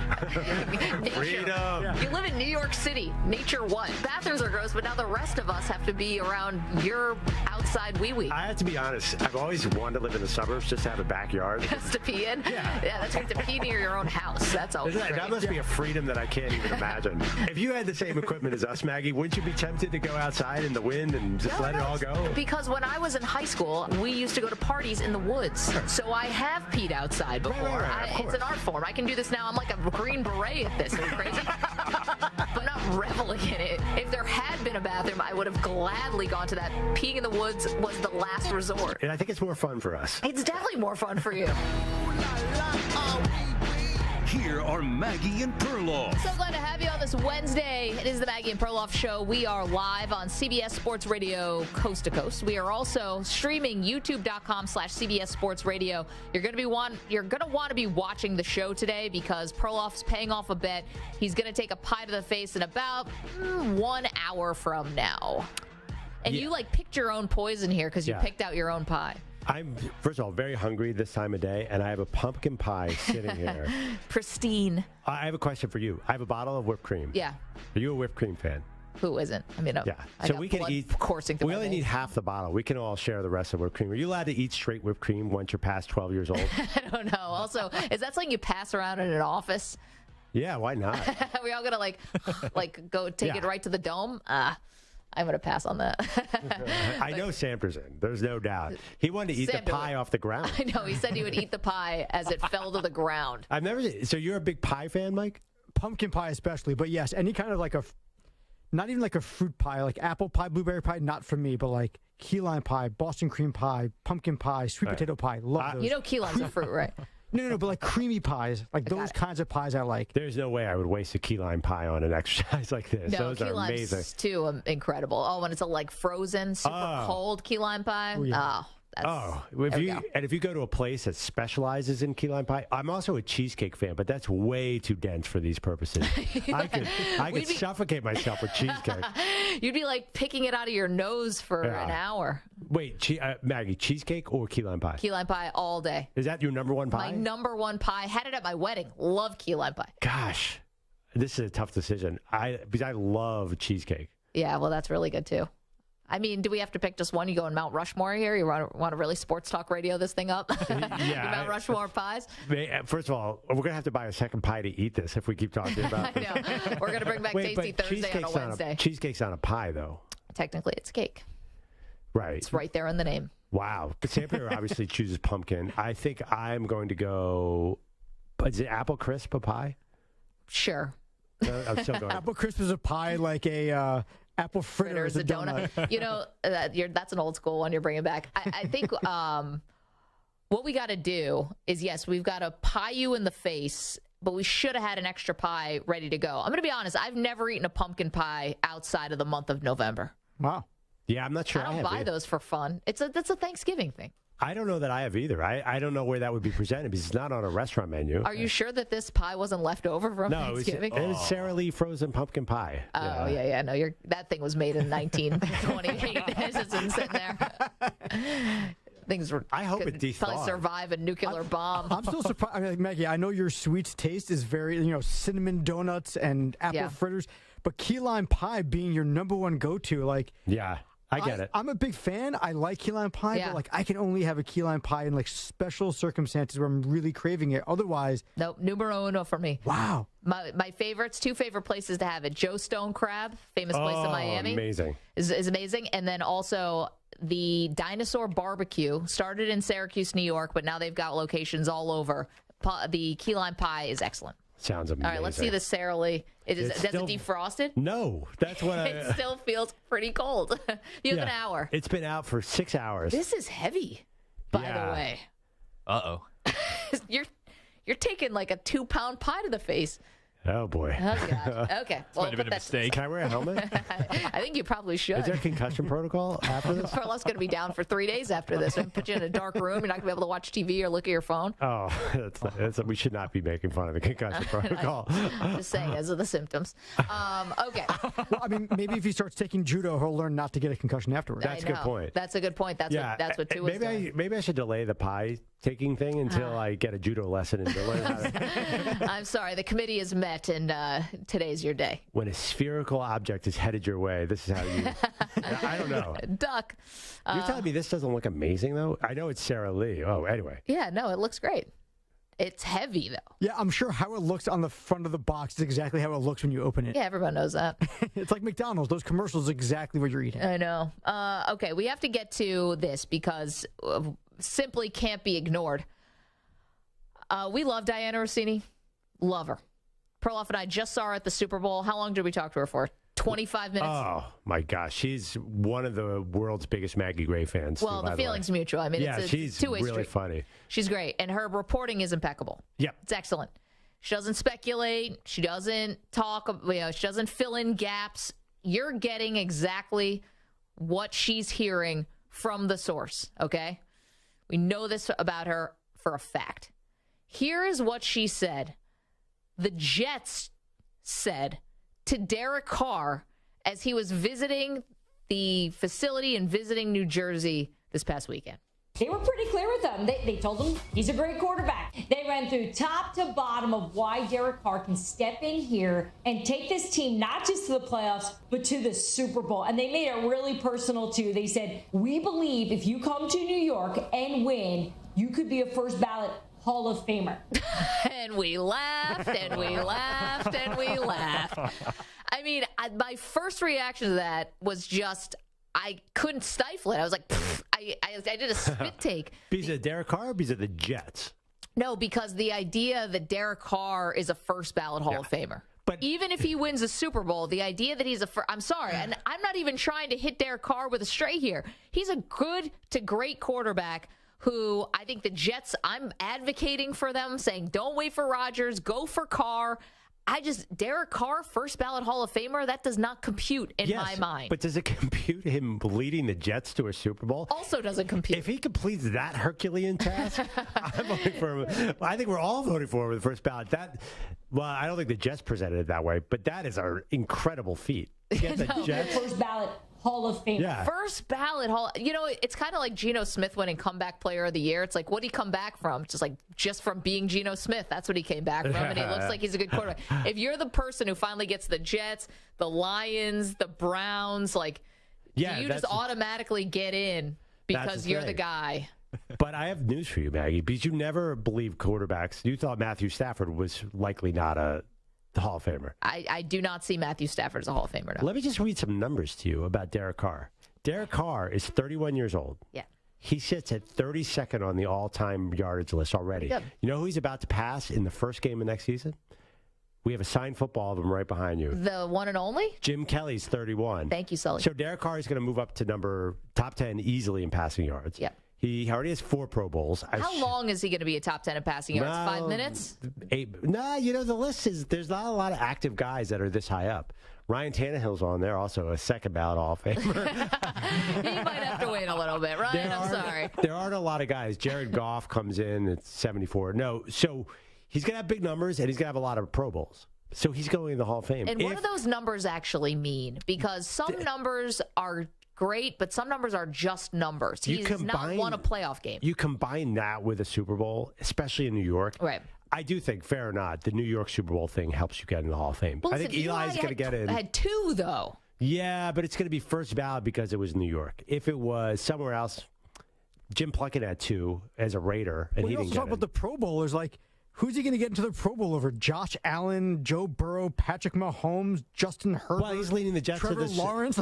He's leading the Jets to the Super Bowl in this scenario, so I assume he's going to ball out. Okay, but here's the thing about why the Jets are so attractive. The Jets are attractive because they have a top 5 defense, and they do have good weapons, but that doesn't necessarily mean you're throwing for 5,000 yards. Listen, Derek Carr was at this year's Pro Bowl. He can make it if he is on a Super Bowl winning team. So was Snoop Huntley. I mean, everybody was. You and I were at the Super Bowl. I mean, they were playing flag football and like catching water balloons. I know. I don't really understand why Derek Carr was there, but he was a Pro Bowler this year. You're telling me on the 7-10 Raiders against the Pro Bowl, he's going to be on a Super Bowl? They'd probably be I'll go one step further. If the Jets win the Super Bowl, I will guarantee that Derek Carr is in the MVP conversation, because how else is this going to all come together? I don't buy the Jets' plan, by the way. That's a nice thing to say. It's an awesome thing to say. So here's a list of the quarterbacks who are in the Hall of Fame who have won either one Super Bowl or no Super Bowls. Okay. Brett Favre, Marino, Stabler, Kurt Warner, Wyatt Tittle, Namath, Warren Moon, Dan Fouts, Jim Kelly, Sonny Jurgensen. Does it seem like Derek Carr belongs in that list? Not yet. But this would be with one Super Bowl. Yeah. These are all guys who have one or none. Well, okay. Who's going to be in their future? Rivers will probably make it in. He belongs in that conversation. Does he? Well, is Derek Carr as good as Phillip Rivers? No, he's not. But you're leading him to a Jets Super Bowl. Yeah, maybe I didn't weight it properly. Like Joe Namath won a Super Bowl with the Jets, and because of his fame, more likely he got in. Well, his numbers are not. If he can win, say he signs with the Jets and he's 31 and he wins a Super Bowl now, I'm also giving him some more success with the Jets. Maybe I'm extrapolating. Of course, no, he's not a first ballot Hall of Famer, but it's possible things turn around for Derek Carr. But you can't start off this relationship on a lie. Like, you think the Jets are lying to him? Yes, I think they are definitely lying to him. And, it's one thing to be sold and you be recruited and all that. And Derek Carr, as you said, he got recruited in college. I'm sure people tell him stuff that's not true all the time. But you can't start off this relationship writing checks that you can't cash. That's not the way to do this. I think we should put this up on a poll. I just think you're underestimating how much acclaim he'd get for leading the Jets. No, I get it. To the Super Bowl, who haven't won since Super Bowl III. Which, by the way, we can't even say the Jets without saying the Jets. I know, I did say yeah, the Jets. The Jets. I would like to this year. I'd like to make a show bet. I mean, this could be a long time from now. This is a real futures. First of all, he has to sign with the team. Now, are we talking about first ballot only or just Hall of Famer? First ballot only. I love how in the year 2035, we're all going to be like about that Carr bet. It'll be today. By the way, is the anniversary of the Miracle on Ice. That will be nothing compared to Derek Carr leading the Jets to a Super Bowl. Do you understand how monumental this would be? This would be a huge, huge thing. It goes up there on the all-time. And I think the Jets were selling him on, hey, you'll get that Eli. They're like, hey, look at Eli Manning. He's a first ballot Hall of Famer. That dude sometimes couldn't even play at 25 interceptions in a season. I know. Well, Eli Manning won 2 Super Bowl MVPs and did not win another playoff game outside of those 2 runs. I know. Honestly, I'm not totally sure Eli Manning deserves a Hall of Fame, but he's going to get it. He's going to get it. I think he's getting first ballot. I don't know if he's getting first ballot. He might. His last name is famous. He's Walter Payton Man of the Year. Look at the guys who are getting in. I mean, DeMarcus Ware is no more a Hall of Famer than Eli Manning. I don't have the numbers in front of me. Yeah, I mean, Ware was really good. He was really good, but it's a very liberal Hall of Fame. 7 guys getting in here. Baseball, we have 1 or 2. Yeah. So, but quarterbacks. Well, you're taking the Deion Sanders argument. There should be 2 tiers in the hall. So Deion gets to be in like the inner chamber and everyone else has to look on the outside or whatever. I don't know. If Derek Carr gets to 9 Pro Bowls, and apparently all he has to do is have a pulse, and he will. And gets a ring. He's made 4. He's got 5 more to go. Yeah, if he could stay in the league. Apparently Derek Carr gets invited to every Pro Bowl because he was there this year and he had a very disappointing season. I know. Was he actually in the Pro Bowl or does he just live in Vegas and showed up? That's a great question. Wow, that's why he made it. It's all about proximity. He didn't even play how many games? The last 3 games? Last 2 games. Last 2? Yeah. Was he named a Pro Bowler? Or is this because Josh Allen decided to go play golf in Tahoe for the weekend? Yeah, okay. Well, he's the only Pro Bowler I remember because he had such a good line about how he's not wanted by the Raiders. Yeah. So he kind of was a star of Pro Bowl weekend. I know, but maybe he was just like in the neighborhood and decided to come down. I'd like to just real quick do a test of who's a Pro Bowl, who's a Hall of Famer. Phillip Rivers. I don't think he's a first ballot. I think he is. Okay. Rivers. And let's go Stafford. Right. It's Rivers played in one AFC championship game. I know, but they're going to say, well, Belichick knocked you out. I could be wrong, by the way. I don't know anything about these guys that you don't. Yeah. Matthew Stafford? I don't think so. You do. I think so. His numbers are going to be so impressive by the time he hangs it up. And he's got that ring. The ring, maybe, but a lot of there are guys who have rings who aren't in. Yeah, well, that's a list I want to hear. We can do it next. Who has a ring and is not in? Well, you're going to get the obvious ones like the Dilfers and Brad Johnsons. He did Nick more Foles, than that. Nick Foles. Yeah, Foles will not get in. But are there any multi-time Pro Bowlers with rings that did not get in? I don't know. It's hard because Brady just took them all. Yeah. Brady took them all. Russell Wilson's probably a Hall of Famer. Yeah, he probably is. It's not fair. Joe Flacco? Does he have multiple Pro Bowls? We just looked it up. Yeah, he has no Pro Bowls. He was actually, wasn't he named to one? He was named to one, could not show up. Yeah, in 2015, I guess he was named to one. We do not recall this. So just back to the Eli Manning thing, I'm looking at the class of 2025, which is what he's in. Yeah. Luke Kuechly, Earl Thomas, Adam Vinatieri, Joe Staley, Marshawn Lynch, Eli Manning. So he has a shot because it's a fairly weak-ish first ballot class. Those guys sound pretty good to me. Yeah, they all sound like Hall of Famers. So the year afterwards, though, Marquise Pouncey, Drew Brees, Larry Fitzgerald, Frank Gore, Jason Witten.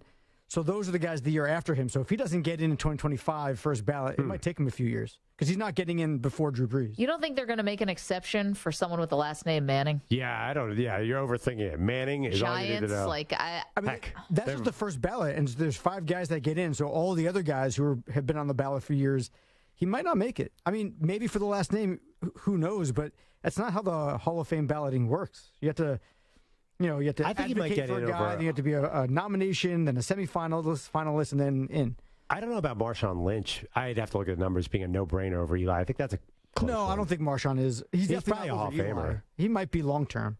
Yeah, I mean, he feels like a Hall of Famer to me, but not a no-brainer first ballot. You have any other quarterbacks on that list? Well, I'm looking at the list of guys who won Super Bowls. It's really, you go down, it's Mahomes, definite, Stafford, debatable, Brady, Mahomes, Brady, Nick Foles, we talked about, Tom Brady, Peyton Manning, Tom Brady, Russell Wilson, Flacco, Rodgers, Breeze, Roethlisberger, Manning, Roethlisberger, Brady. It's a lot. In the last 20 years, it's hard to tell. Tom Brady ruined this whole discussion. I was just thinking about this. Does Tom Brady deserve to just go in alone? They're not going to do that. But, like, if you were ever going to make the case for one guy to just have the whole weekend to himself, you couldn't do it, but, like... Jeter-ish? Like, didn't Jeter go in alone? Jeter would end up happening because the pandemic ended up postponing the actual ceremony.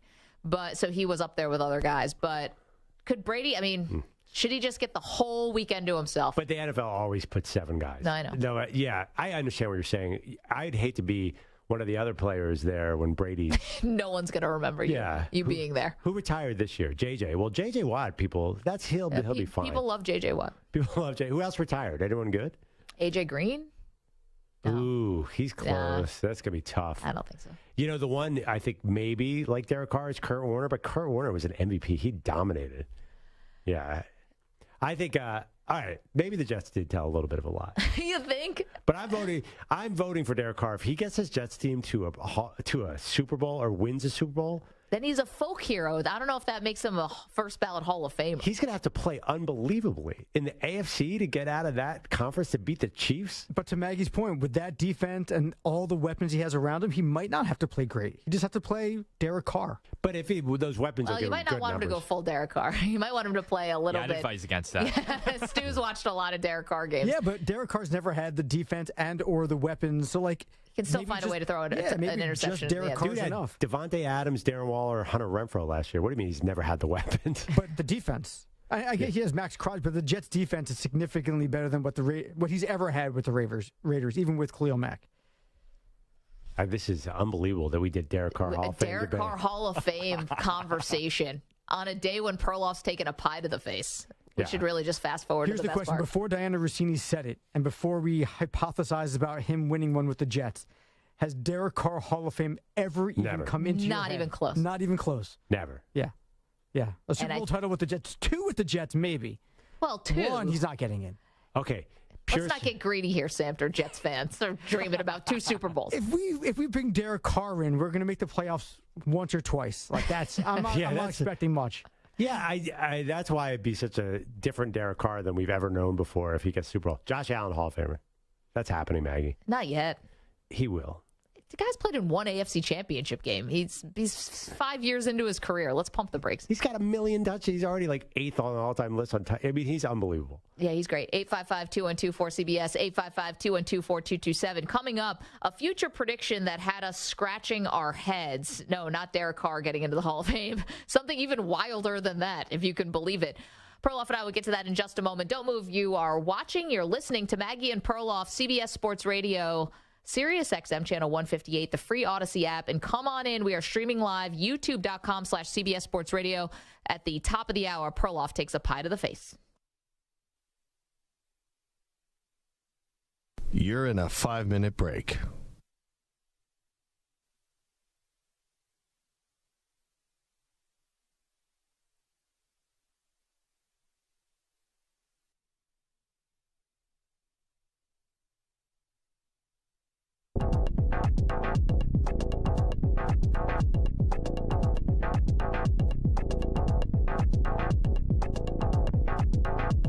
Four minutes, 30 seconds remaining.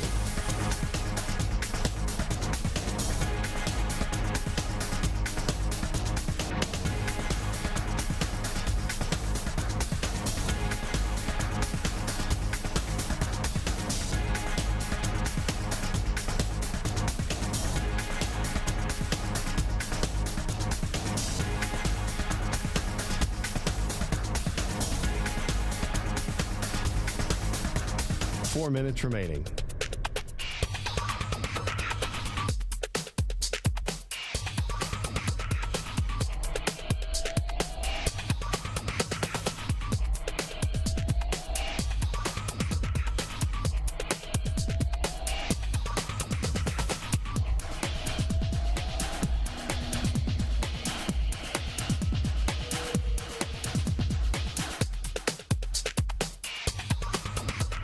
Three minutes, 30 seconds remaining.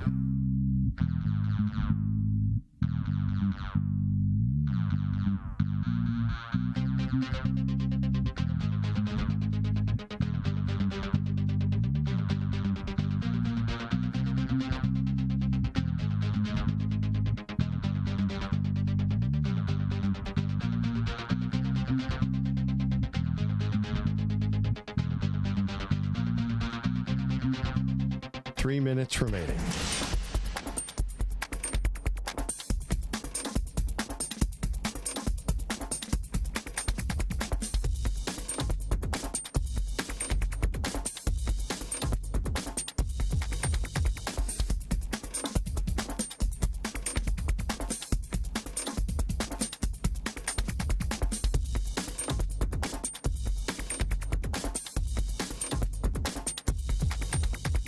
Two minutes, 30 seconds remaining.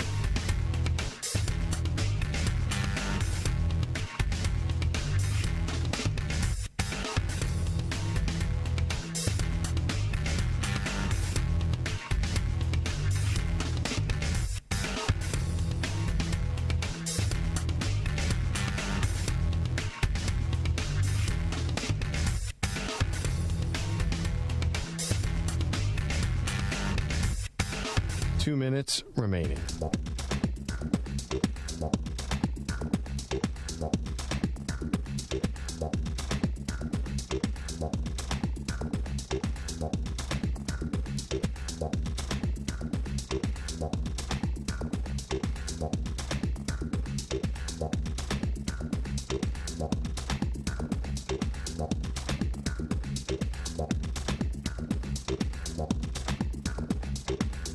One minute, 30 seconds remaining.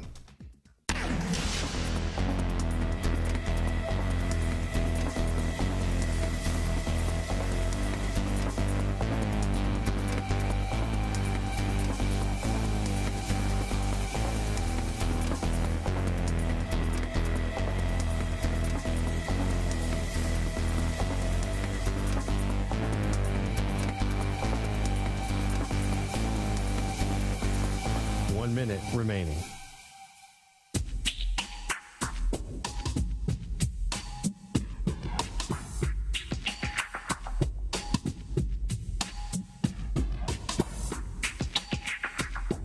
.45 seconds remaining.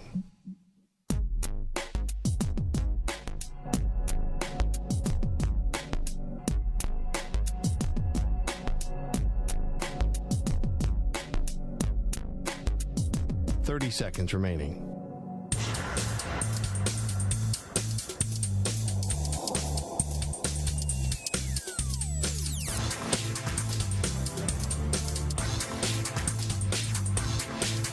.15 seconds.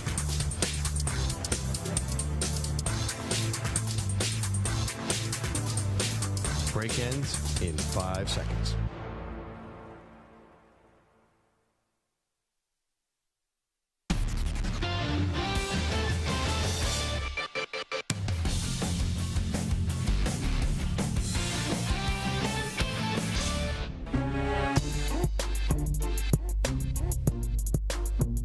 We're back on Maggie and Perloff. Now, Maggie, you know there's nothing I like more than a draft prospect in any sport. Yeah, I prefer the guy the next person. The next person is all I care about. Yep. So normally I'd be obsessed with a high school phenom who's going to change the entire NBA. But I am very nervous about Victor Wembanyama. Do we have to explain to the audience who Victor Wembanyama is? The French windmill. Yeah, you named him that, but right. We should get to those T-shirts, by the way, before everyone else does. He's a French prospect, right, who's over 7 feet tall. It's coming out now how much he is. Yeah. Who's expected to be the number 1 pick, and teams are tanking for him. Yes. Giant, skinny guy with lots of skills. Is that accurate? Yeah, he's incredible. If you ever watch, videos on YouTube, obviously. Yeah. I'm not watching full games with Wembanyama. I'm not going to pretend like I am, but it's like he's Durant, but even taller, right? Like, well, that's what I'm nervous like about. Giannis, maybe a little thinner. Like, he's not very... A lot thinner. A lot thinner. If you don't think Yao Ming. Get Yao Ming out of your head. Yao Ming had legs like tree trunks. This guy is a little more, not maybe as thin as Durant, but well, here's why like I'm Durant. nervous. Because as a young man, I got obsessed with a 76ers pick named Sean Bradley. Yeah. Now, Wembanyama is more skilled than Sean Bradley, but he's 7'5". What did the story say? 7'5" and growing? So he doesn't actually, it's very touchy about how tall he is. Right. This is the opposite of every other man out there. Instead of lying about your height to try to make yourself taller, Wembanyama is, and the people around him, I shouldn't say him, but the people around him are trying to be a little cagey about how tall he actually is. Because 7'5", you're right. Who's 7'5"? Yeah, George Mirasan? Like, who's 7'5"? Yao Ming, George Mirasan. I don't think Yao was 7'5". I thought he was like 7'2". Oh, right. Okay. You're getting really tall. But again, there's no player Yao had legs like tree trunks. I mean, he was sturdy, solid. 7'6". Yao was 7'6". Yeah, but like you said, he was sturdy, right? Like Sean Bradley was a stick. Yeah, he was a monster. I've interviewed him. I've taken a photo next to him. Pretty effective, too. He won a lot of playoff games. Yeah. But, okay, it's today's NBA where centers generally don't win, and they definitely don't win in the playoffs because you pull them out to the perimeter and they become useless. I know, but he can shoot. Yeah, he can shoot. He can right, dribble, but if he's 7'5", he's got a handle. Yeah, but if you're turning him into a guard, then he loses all the effectiveness of being 7'5". That's what I'm saying. Or is he going to go down low and dominate? Is he going to stay outside? If he's shooting threes, he's not going to scare anybody. I mean, he's done pretty well being 7 feet and just being outside. But same thing. To me, that's a gigantic leap to compare him to KD. Because KD's one of the greatest to ever do it. We have no idea if he has those kind of skills. We haven't seen KD had a great year in college basketball. He still went number 2 in the draft. I don't know. Do we really see KD there? Well, that's the whole thing about hyping up prospects. Like, this is where the comparisons go. And you start calling Zach Wilson the next Patrick Mahomes, you might get yourself in trouble. But maybe Wembanyama's the next KD. I don't even know if that's actually the comp that he's getting the most. 9 inches taller than KD. KD is 7 feet. Yeah, I think he try and claim he's under 7 feet. Yeah, the only guys who I've ever heard this was KD tries to claim he's 6'11", and Kevin Garnett always had his high school height listed. but he grew to be over 7 feet. Yeah, but he was was listed tall. at 6'11". If only KD's feet were half a size too. I know. Well, One toe, and they would have beaten the Bucks. What makes anyone think that Wembanyama can shoot like Kevin Durant? We've seen him. Well, maybe not like Kevin Durant, but we've seen him shoot the lights He out. has the ability to shoot. He's not a finished product like Right. Durant. But a lot of guys on YouTube have the ability to shoot. Have you actually sat and scouted? Right, but he's playing professional basketball, and he also came to the U.S. and just schooled all these, like the Ignite kids and everybody else. Here's the question. Sounds like you're jumping off the bandwagon. I'm off the bandwagon. I'm totally worried about him. Wow. Yeah, I don't think he's You're worth. on everyone's bandwagon. I don't It's think he's wild worth- for you to jump off. Yeah, no, I think he's one of the most overhyped prospects we've seen in a long time, and I'm basing this on his height, his body frame, and the way the game is today. I don't understand why everyone would be tanking for him. Wait, are you still on the Chet Holmgren bandwagon? No, I'm off that. Oh. Was I ever on that? I think you were. I was Pretty mildly hard. on that, but I mean, listen. I think Devin Booker's the kind of guy who wins NBA titles. You need to be fast. You need to be really strong, and you need to be able to incredibly shoot. And how do we know that? Well, Giannis also is the kind of guy who wins titles, like because he actually won one over Devin Booker. Yeah, but he's not the prototype. He did, but that was because Middleton was the Devin Booker on Milwaukee. You need perimeter scorers to win a title now, right? That's the way the NBA has redesigned itself. Sure. Big men don't win titles. They might win the MVP, but it's not a big man's league. That's why I'm nervous about this prospect. You guys are comparing him to KD. Well, not us. I mean, not people who are actually sitting in the gym who are watching him. I'd like to see him We're getting actually it secondhand. get into the NBA and start shooting like KD. If he could do that, yes. But KD is an anomaly. It's hard to compare anyone to him. Well, I mean, listen, that's the season we're in, you know, because he's got a really special skill set. And now, it's going to be time where he's going to start coming over to the U.S. And pretty soon, he's not now. He's playing for the French team. It's a little bit outside of Paris is the team he's playing for. But you're going to hear more and more and more about him. But he's being compared to LeBron. I think Magic Johnson said he's going to have a LeBron-like impact. What does that mean? It means Take over the league. Take over the league. I just think that's overhyped. Where's Magic getting his info? Who knows, Magic? Magic. He's more plugged in than you and I, that's for sure. But where does he get the fodder for those obvious tweets that he puts out? I don't know. I just think, I mean, I don't even think this is a hot take. To start comparing and talking about LeBron and KD for a 7'5" skinny dude seems really nervous to me because we did with Sean Bradley. The hype around that guy was incredible, and he had no chance. Well, the thing about Sean Bradley, and I know obviously what happened to him later in his life was very, very sad, or, he was hit by a car and it was terrible, but Sean Bradley was more gangly. Wembanyama weirdly doesn't look gangly, if that's possible for a 7'5" guy. It's so under control and it's so fast. Like that's the other thing. Guys like Sean Bradley and guys like Yao, I mean, these guys are not fat. Even Manute Bol wasn't fast, Yeah, Bradley was somewhat fast. Not like Wembanyama. Right. They had a video of Sean Bradley running the floor that made him famous where he runs past everyone and dunks the ball. Yeah, so he had a lot of athleticism. But you're right, not like Wembanyama. Not like this, though. This is like the 2.0 or 4.0 version of it. Yeah, I feel like we're overhyping. Are you going to try to? You're going to try to short Wembanyama stock? I definitely am. I mean, listen, Rudy Gobert is a highly paid center, right? Yeah. They pull him off the court in the fourth quarter of playoff games because you cannot have a center in today's NBA in crunch time because you're going to abuse him on the perimeter. Right. And he also doesn't shoot three. Like a little more limited. It was more he's the best defensive player in the league, and they had to pull him because he couldn't guard the pick and roll. So what's Wembanyama good? I think it's going to be hard to dominate. It's not a center league anymore. Yeah, well, I mean, but he's got skills that are not just center skills. But they're only talking about those skills because the dude's 7'5". If he had these skills and he was some French player who shot really well and he was 6'5", he wouldn't be in the news. The 7'5" is what makes him unique. Yeah. I don't know. I'm definitely shorting him. You could definitely have it if you want. You want to be a Wembanyama guy? No, I mean, I wasn't a Chet person, but I just didn't think his body was going to be able to hold up. And meanwhile, here we are. We haven't seen him. His whole rookie season is off. When was that? Was that only year. a year ago that Chet Holmgren? Yes. Oh, my God. He was in the last year's draft. It was Paolo Banchero 1 and him 2. And isn't Wembanyama no, I'm sorry. It was 6 Chet inches? 3. The kid from Houston. I thought Chet was 2. No, Chet was 2, and the kid from Houston was 3. Yeah. Wembanyama is 6 inches taller than Chet Holmgren. It's crazy. I think it's probably can only go one of two ways. It's either going to be all-time great, change the game, oh my gosh, Magic Johnson was right, or it's going to be what could have been, never saw the guy. Yeah, that's the other thing, too. If you're 7'6", I can't imagine it's easy to stay healthy. No, not easy. I can't imagine how you live your life. You know, getting into cars? Well, anything. It's so this world is not created for someone who is 7'6". I'm used to it. I can explain to you how to do it. I know, Sandra. If we need somebody who's 5'6", we'll come straight to you. I can't buy shirts. I'm 6'3", and I can't buy shirts because the sleeves aren't long enough.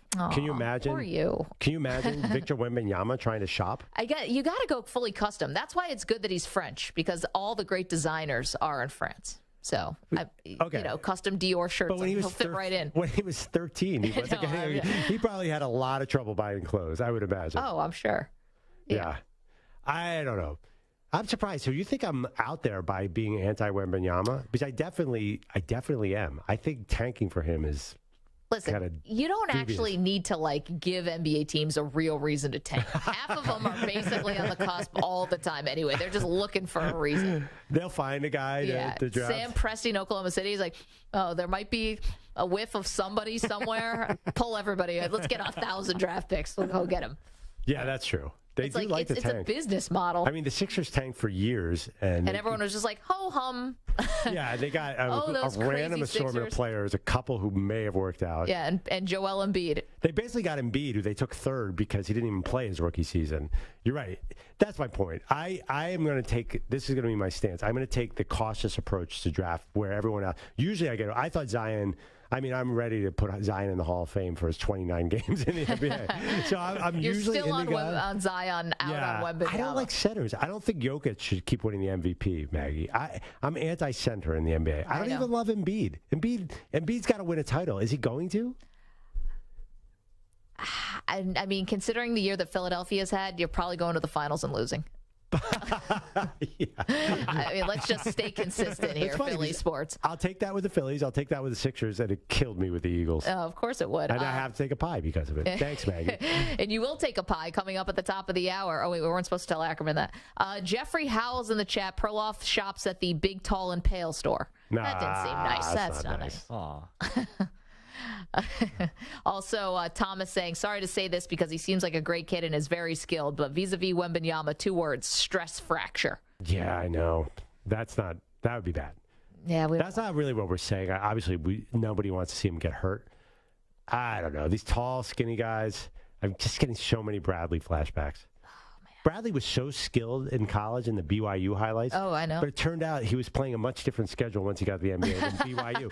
That's why they play 30 games and then you go to the NBA. We don't really know who Wembanyama is playing against, do we? Well, at least he's playing in a professional league. Yeah. I mean, that helped for Luka. It helped for Ricky Rubio. It helped for Tony Parker. Yeah. I mean, he's playing against guys who are in their 20s, and he came to the U.S. and he played against the top U.S. in talent, the summer. And he just ripped it up. Lit him up. Wait, how old was the top U.S. talent? Were you playing against? I thought it was against he's Chet, playing against right? the Ignite. So it's, again, a lot of young guys, too, but it's like the guys who are also going to be top 5 picks, like the Scoot Hendersons and all those guys that he just lit up. Okay.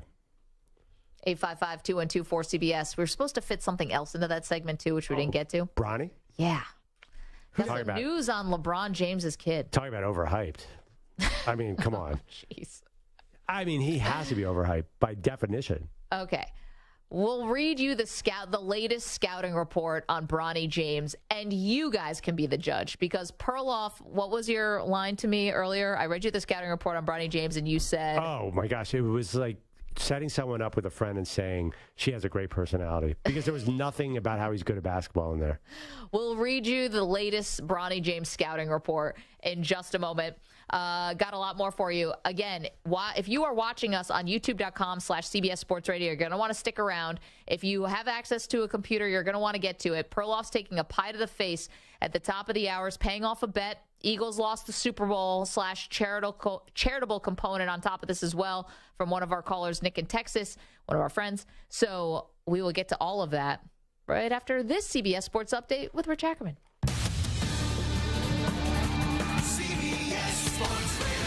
Sports Flag. Well, the Titans are getting under the salary cap, releasing 3-time Pro Bowl tackle Taylor Lewan, who has battled knee injuries over the last couple of years and played just 2 games last year. The 31-year-old had no more guaranteed money left on his deal. Randy Bullock and Robert Woods also released by the Titans. Willie Taggart is trying life in the NFL. The former Florida State coach was named the new running backs coach of the Ravens, and his history with the Harbaugh family, playing for Jack at Western Kentucky. He also coached under Jim, and now joins John in Baltimore. Houston is enjoying its best season since its Phi Slamma Jamma days. The Cougars back in the top spot in the polls for the third time this year and face Tulane tonight. A win clinches a share of the AAC regular season title. The Cougars have won 7 straight, but head coach Kelvin Sampson still has some concerns. My focus has always been, what do we have to do to get better?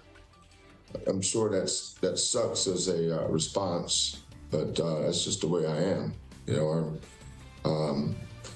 Looking back at the tape, I was just disappointed in so many things that we did on Sunday. I mean, we have to play better. Second-ranked Alabama on the road at South Carolina, while number 6 Virginia faces Boston College. I'm Rich Ackerman. Hey, it's DA. Be sure to listen to CBS Sports Radio at home. Ask Alexa to play CBS Sports Radio.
and Perloff.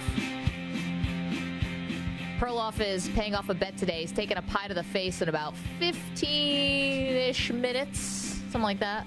Explain to me how this is going to work. So I have 45 minutes of show left. Yep. Pie, you've been hit by pie. Yes, it gets everywhere. It's everywhere, and it's gross. My eyebrows are going to be rock solid from dried sugar. And somehow, after you do this, you're going to have to explain the difference between an exclusive and a non-exclusive franchise tag. Just with pie all over yourself. Yes, I'm going to break down the free agency situation, Daniel Jones's options for the Giants. Yes. Do you tag Jones or Barkley? And Perloff's going to have to do that just filled with pie. Can you not take someone seriously if they have pumpkin pie and whipped cream all over their face? Do I lose some credibility? No, you still project authority, no doubt. I don't know how much authority I project on a normal basis. Definitely not with pumpkin pie. Definitely. So, have you decided who's going to hit you in the pie? Hit you with the pie in the face? Have you picked out which one of us? It's definitely not Samter. No, Samter. The angle will get right up my nose if he comes up with that Mike Tyson. So it's down to you and Stu. I mean, Ackerman would probably do it. He probably would. No, Ackerman's angry at me or something. You don't want Gelb, that's for sure. Gelb's gigantic. Face to face, and Gelb would really go for it too. Gelb would enjoy that. Yeah. So it comes down to Stu and Maggie. I mean, I think Ryan Hickey's back there somewhere. I take Ryan Hickey because he's going to miss. He's such a nice guy. Yeah, he's going to miss. He's going to miss. He's not going to miss. Any other takers? Who's around today? Stu, I think our bosses are all gone. Stu, from 1 to 10, how much do you like me? Same question for you, Maggie. I'd like you at 10. Oh, really? I thought it was going to be between 8 and 10. But thank you. Stu, what do you got? It's 9. Look at that. Wow, wait, hold on a second. I'm curious about this one now. What's this missing one, Stu? Yes, Stu. What did Perloff ever do to you? It's like reserved for like the girlfriend and family. Yeah, right. So for the girlfriend or family, if they ask you that, it's infinity or a million. Yeah, not even on the chart. Yeah, Stu, you can't fall for that. From 1 to 10, I love you a million or something. Something you say. You got I love you this much, and just hold your hands out as wide as they can go, as wide as Victor Wembanyama's hands would be. But Maggie's got an arm. I've seen Maggie's a pretty good athlete. And I told you, I've been working out. I told Perloff the other day I've been doing these weights exercises, and I'm really tired. They're tiring me out in a way I wasn't expecting. Do you know how fast you could throw a baseball, or have you ever been timed on a I have been clock? timed with a lacrosse stick and throwing a lacrosse ball when I was a sideline reporter of lacrosse, and I think I got clocked at like 65 or 70 miles an hour. I have no frame of reference, though, for lacrosse balls. Like, is that fast? Is that... No. No, it was not. Kind of, By the way, okay. It's not a good moment for me, but everyone laughed at my Quick aside, we're getting close to the combine, and I don't know, your 40 time. Have you been working on your 40 at all? My explosiveness is off the charts right now. What were you, 5.0, 4.11? No, I was a sub 6 in Vegas last year. 5.9. So, we know you're athletic. Stu, how fast can you throw something? What's your fastball speed? I think I had high 70s, but that was maybe because college. I don't know. High 70s. Stu lighting up the fact that Stu got clocked in college. I'm going, Maggie, you were throwing the pie at me. Stu's secretly throwing heat over here. I think it'd be a 9. I had some friends on the baseball team. Man, Stu, what were you throwing? Splitters, spitters, cutters, backdoor sliders? I was on the baseball team. I couldn't hit 70. 79 is pretty good, right? High 70s is legit. All right, Stu, you might have just taken yourself out of the Maggie, running. you were throwing a pie in my face at about 5:12 Eastern time. Okay, there we go. YouTube.com/CBS Sports Radio. Is this stupid pumpkin pie defrosted yet? Though that is amazing. No, hold on, Maggie, here's the question. He says throwing a pie in his face. Are we doing like a... No, you have to decide like how strategically you want to do this. Cartoon style? Are you going like full and then are you letting it go and letting it fly, or are you just going to smush it in his face? You know, to be honest, I've never pied anybody. I've been pied. I've never pied someone else. I think you have to read the room. If we get pie all over the studio, there are other hosts who will not like it. Yeah, with the barbecue Mike, sauce and you're going to take the heat for that. You're going to take the heat for that. Yeah, we're all this is the Maggie and Perloff studio. I mean, everything was designed and built for us. But the nighttime people might not love it, and Ack will not love the it. barbecue sauce smells our great. boss just walked in, so I think he's all about it. He keeps coming in. I want to watch the pie, so he's signing off on it.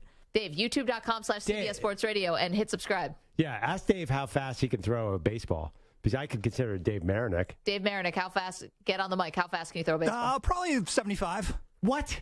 Marinick coming with the lightning. I'm not buying any of this. No one's throwing 75 out of the blue. You know, that's got to be our next field trip is going to be to a batting cage or something. I'm going to get a radar gun like tomorrow, and we're going to test this. There's no way Stu's breaking 65. And Marinick, maybe he'll break 65. Wait, we can't let Dave Marinick leave the control room without the world and the country hearing Dave Marinick's laugh. Dave. It's so good. Way to do it on command. That was awesome. We didn't have to tell you a joke. He can just do it like, listen, some actors and actresses can cry on cue. Dave can just laugh on cue. No, but Dave's not a trained actor as far as I know. He's a trained laugher. It's so good. We got to bottle it up. Yeah, and he can throw 75 miles an hour. Yeah. The other thing that we should do as a team that I'm terrible at is fast pitch softball in the cage. You told Kevin Millar yesterday you couldn't hit 60. You know. We got to go and, it goes up to 80. Yeah, no. I can't make contact. I'll bail out. But Samka played college baseball or high school baseball? So maybe Mike can get a hold of one of those. You think you can probably turn on a 70 mile an hour? I used to be able to. I haven't been in a cage in years. I used to be able to turn on like mid to high 80s. I think that's our spring training trip. We go do a show trip. I don't know where you can get clocked. There's no way that... There's a place in Midtown, I know. If Marinick gets to 75 miles an hour, I will take a pie for the entire Philly season. That's not happening. A pie a day. He's throwing 75. That's not, Mike, that's not happening, right? No, maybe when he was in college at his like athletic peak, he could have hit 75. Right now, if he breaks 65, I'd be amazed. I don't know. Marinick is in pretty good shape. He might be at his athletic peak. Yeah, but the muscles you need to get to that speed, the torque from your lower body and then just the strength from your upper body and the muscles in your back and your arm to do it and your shoulder, like it takes training. You can't just like come out of the woodwork out of nowhere and throw 75. How about who said this? Was it Jerry in the chat? He said put it in the microwave for 2 minutes and defrost it. Yeah, but what if I microwave it too long and then I have third-degree burns? Scorching pie to the dangerous game you're playing. Comes to life. Listen, pick your poison here, Perloff. I mean, dangerous game you're playing with my face there, Jerry. This is my moneymaker, dude. I know that's about to get creamed. So I've never done this. Should I let go of the pie or do I hold it on there the whole time? I think you're going to hold it in this studio because you don't want pie flying everywhere. By the way, Steve Palazzolo, Pro Football Focus. Yeah. Minor league pitcher. I happened to ask him at the Super Bowl what he maxed out at. Is that right? He's 6'10". Yeah, he's the tallest guy in Radio Row. Had a 9-year minor league career and threw the ball 94. So yeah, that's Stu's at 79 and he's 5'11". No, I don't buy that. I don't buy it. Stu, I'm sorry. You gave me a 9, so I don't mind calling you out. Like 10 years ago, too, to be fair. Yeah, he did say it was 10 years ago. In like 5 years at least, so I'm sure it's not. I'll enter the fray. If Stu can hit 70, I will take a pie to the face. We did say peak. Yeah. We did say what'd you max out at. I'm definitely not at my peak. 70, though, on one of those machines at a ballpark, you can hit that. Tony said Maggie looks too happy right now. Listen, I have taken no pleasure in hitting Perloff in the face with a pie. Liar. What makes you guys think that this is going to be fun for me at all? Maybe because you're smiling from ear to ear. Listen, I'm just smiling for the YouTube channel just to make sure, I don't want to have a dead face on the camera. I got to look engaged. If Stu didn't just tell the world he hated my guts, then I would have gone with Stu. M Pork says you got to mush it in his face. You do kind of mush it, yeah. Mush it. Okay, I'll mush it. I'm not going to give you any advice because I'd like you to just sort of get in and out with the pie. I was going to throw it from like 10 feet away. Yeah. What, if you completely whiff, am I off the hook? Yeah. My aim is not so good lately. All right, but that's going to happen soon. We were supposed to talk about Bronny James there. We're going to do that next. We're going to read you the latest scouting report on LeBron James' son. Perloff said it's akin to telling someone they have a nice personality. That's so bad. Two-Ton Tony, Maggie doesn't have a poker face. You're right about that. All right, guys. Coming up in the next segment, Andrew Perloff takes one Sara Lee pumpkin pie straight to the dome. Don't miss it. YouTube.com/CBS Sports Radio.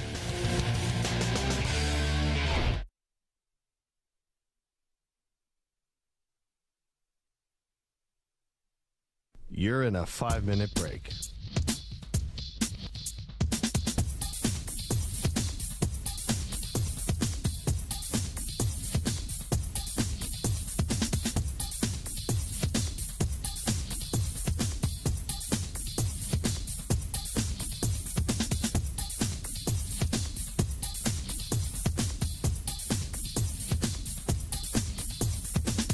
4 minutes, 30 seconds remaining.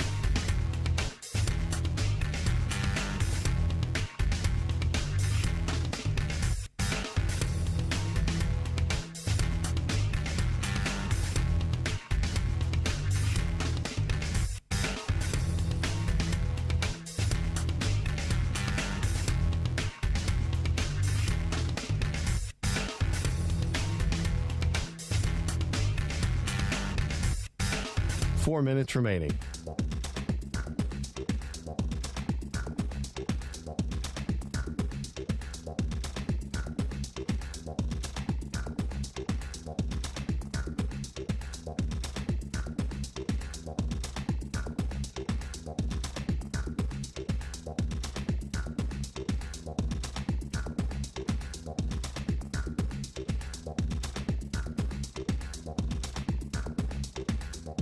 Three minutes, 30 seconds remaining.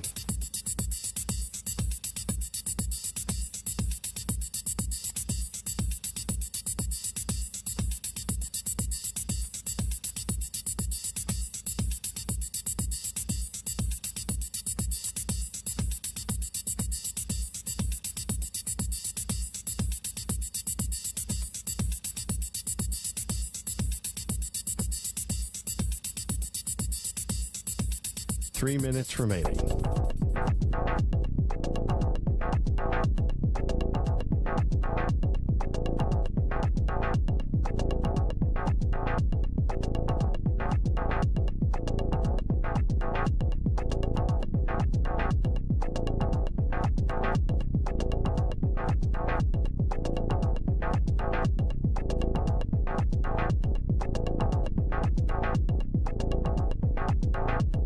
Two minutes, 30 seconds remaining.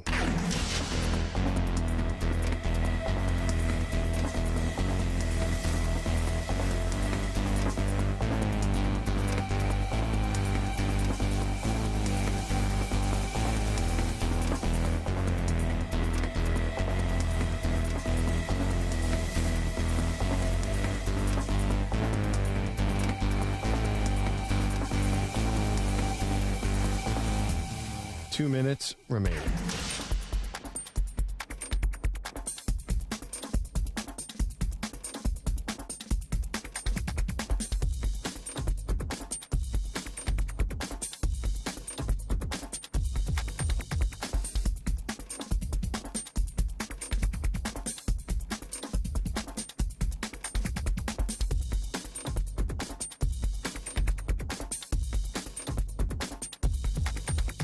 One minute, 30 seconds remaining.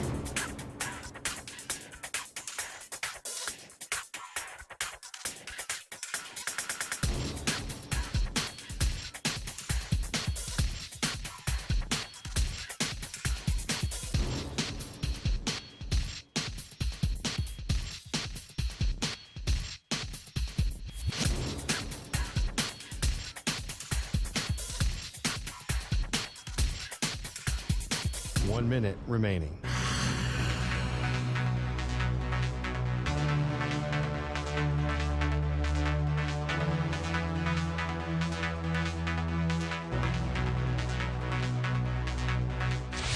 Five seconds remaining.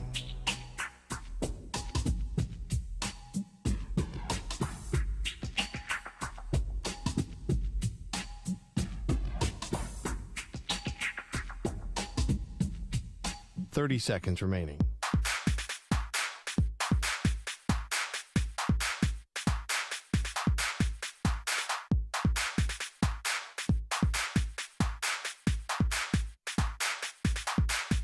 Fifteen seconds.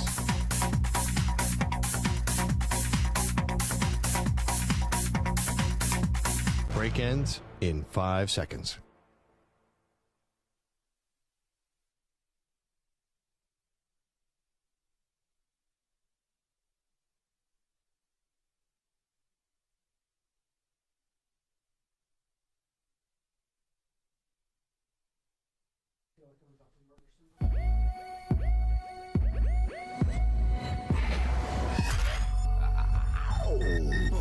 My favorite donut is the cinnamon and sugar covered ones. Wow. I have to admit, you're picking a low seed. Why? I stay No, I feel like if we could find a ranking of donut flavors, I imagine that's not top 5. My favorite all time is like an apple fritter, but I didn't think that was traditional donut. By the way, I think I know what an apple fritter is, but I'm not exactly sure what an apple fritter is. Literally turned his chair away from me. Like, what am I doing? Okay. True story. I once took one out of the freezer because I wanted to eat one so badly, and I couldn't even wait until it got unfrozen. And I bit into it while it was still frozen. I was like, I have a problem. The excitement you had about that frozen apple fritter story I thought was I was really glad to share something with you guys, some vulnerability about the time I We went. don't even know what apple fritters are yet. They say, what's your favorite kind of donut? A Kit Kat bar. They are Maggie and Perloff on CBS Sports Radio. What up, what up? Welcome to the show. If you can hear this, shaking a can of whipped cream because Perloff is about to pay off his bet today. He's taking a pumpkin pie to the face. He picked out the pumpkin pie, which I thought was an interesting choice. Okay, if you want to watch along, youtube.com/CBS Sports Radio. Even if you're just listening on radio, you are going to get the full impact of this pie. Now, we had a little miscalculation here. Full disclosure, let's just pull back the curtain. Perloff got a pie, a frozen Sara Lee. We thought, well, we don't want it to be frozen, so let's just leave it out for the last couple hours. Well, whoops, the whole thing melted. It's now pumpkin soup in a pie shell. It's still cold. And so Perloff... Wait, are those my softball pants or those yours? They're mine. Oh, they're yours. Okay. Now Perloff had to do a full outfit change. He's now putting laptops away, and we have to get everything out of the way because this is actually going to be a lot like the barbecue sauce that you had to dump over your head. But instead, it's supposed to be a pumpkin pie. Again, youtube.com/CBS Sports Radio. And we're going to get this going in just a moment. Now, one other thing we had to get to today is it looks like a crime scene in here. We need caution tape. So much plastic around. It's like Dexter. Yeah, this is like Dexter. So one thing we had to get to, though, was about... Are you ready? This is so... I don't want to even take off the socks. I know it's kind of weird to get barefoot in the studio. But I got to tell you, this is the most Dexter-like I've ever seen anything in my life. This is... If you ever find yourself in another situation where you're sitting around this much plastic, run. Somebody has some bad intentions for you. Oh, no. Okay, but before we get to that, we did want to talk about this new scouting report that came out on Bronny James. And now this is just a stay of execution for you for the next few minutes. I mean, I saw the headline this morning, Bronny James in the top 10 of a mock draft. I thought he wasn't good. I thought that's where everybody was. Okay, so according to... So the NBA kind of loosened some of its rules lately where NBA scouts can now go in a more real way, go scout underclassmen, right? In high school, underclassmen in high school. Right. That used to be sort of against the rules. Now you can go do it. So turns out the scouts don't really love what they're seeing. And it looks like the 2024 class, because let's not forget, Bronny is only a senior in high school, so he's not even eligible for this year's draft. We're talking about next year. Apparently this class isn't really shaping up to be what scouts had maybe thought. Okay. So because Bronny has, according to these scouts, has really improved his game over his senior year in high school and the lack of talent in the class, it's now pushed him up draft boards where now he's looking like a top 10 pick in 2024. Well, I find this very confusing because last week I read the headline that Bronny James does not deserve a McDonald's invite, and if he wasn't LeBron's son, he never would be considered a top enough player. So, and I do wonder, ESPN putting Bronny up there, would they put him at number 10 if his last name wasn't James? Yeah, if his last name was Smith. I don't know. It's hard. It's hard to separate the two. And believe me, I'm not blaming them for that. I have the same issue. I mean, I'm fascinated with him because of who he is. It just feels I have to see that the skill set's there. It's tough. It's probably unfair to Bronny James, but he's really got to show me something. Otherwise, it's going to be hard to believe. It's going to look like a Nepo baby. Okay, so here's the scouting report on Bronny. He's developed into arguably the best perimeter defender in his high school class while making strides in his perimeter shooting and playmaking ability. He's filled out his frame. He found another gear with his explosiveness and has become an absolute terror off the ball defensively thanks to his outstanding intensity and feel for the game. Wait. Off the ball defensively? He's a guard and his specialty is off the ball defensively? What does that mean? Well, they're also saying best perimeter defenders in high school in his class. Oh, God.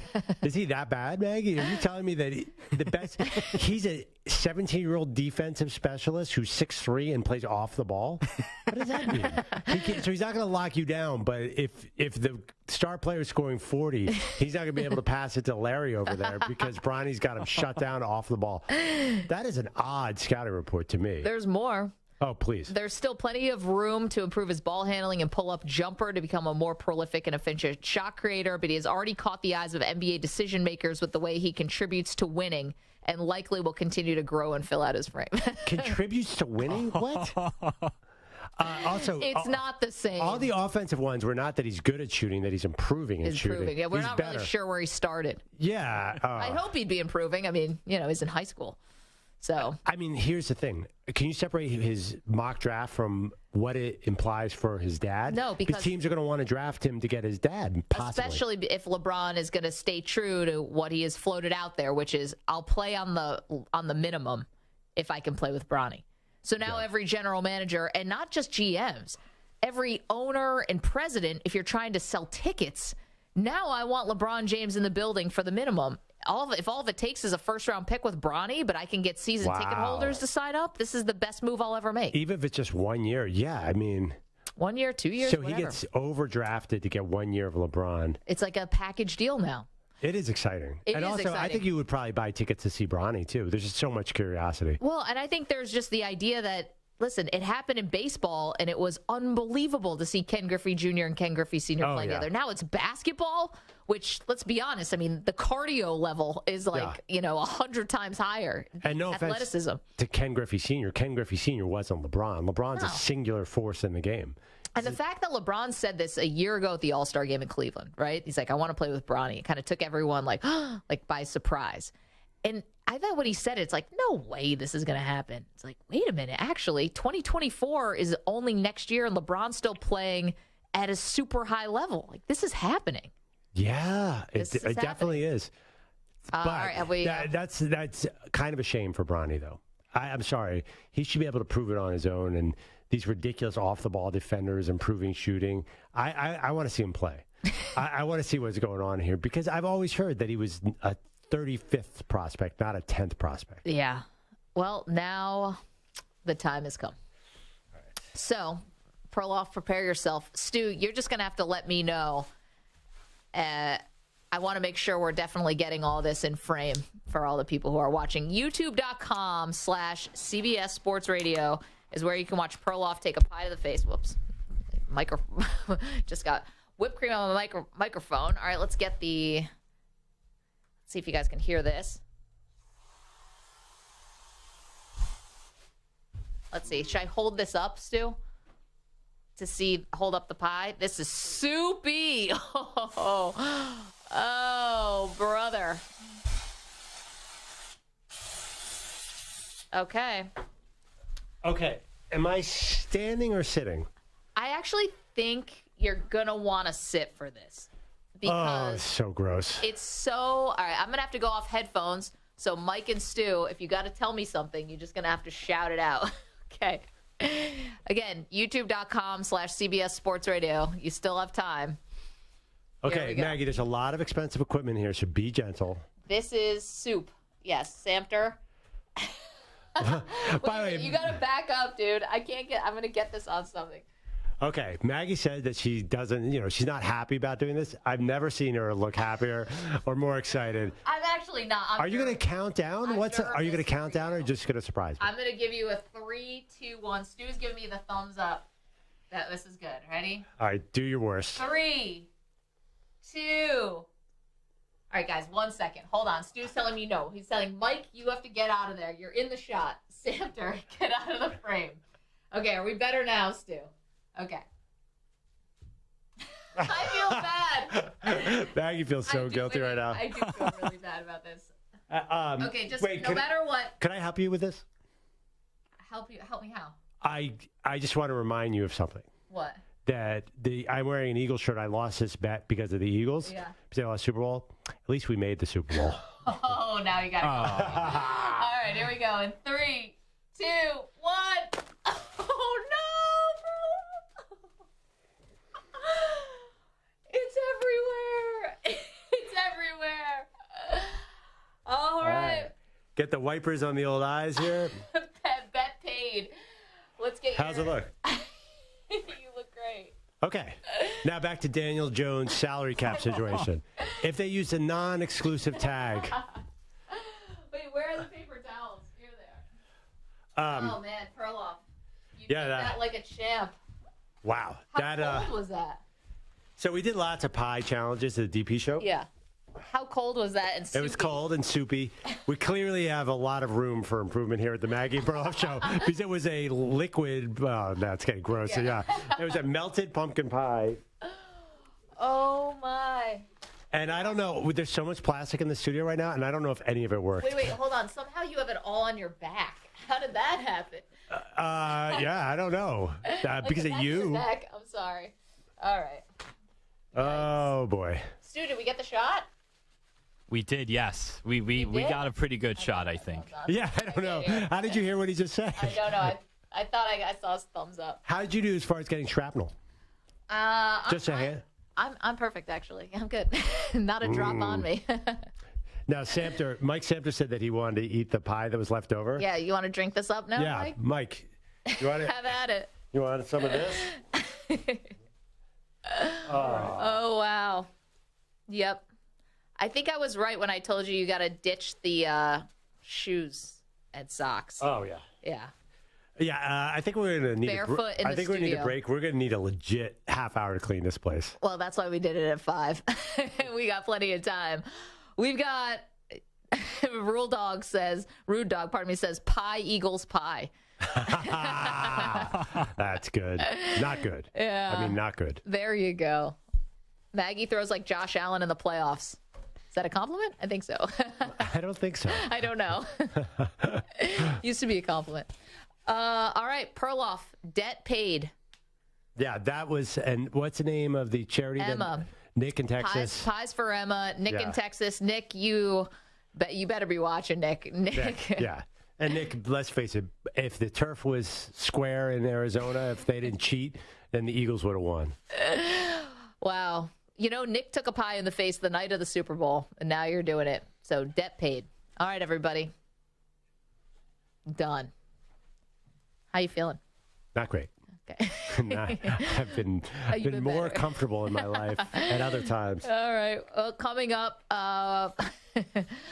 we got to clean up. Does it matter? No. We're going to talk a little about the quarterback carousel happening in the NFL. We'll see if Perloff can do this with a straight face. Oh, man. Maggie and Perloff. It's so cold. It smells like Thanksgiving. It's so cold. We're back with more after this. Don't move. You're in a 5-minute break.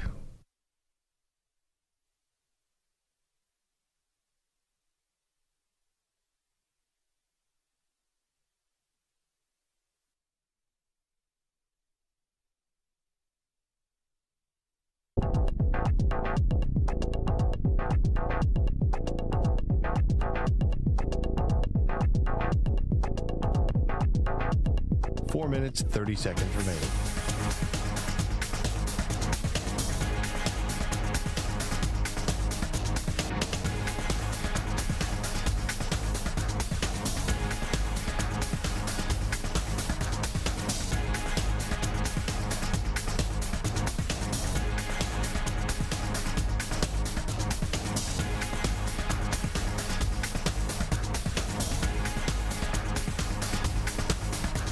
Four minutes remaining.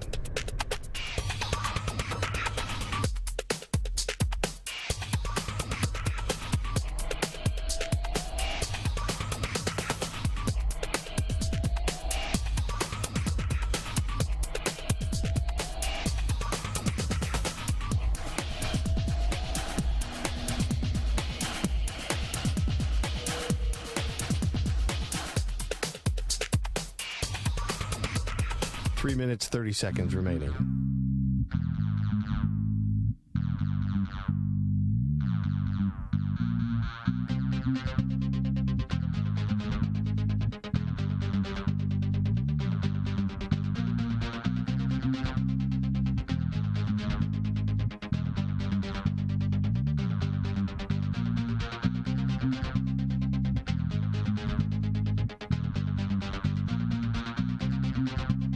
3 minutes remaining.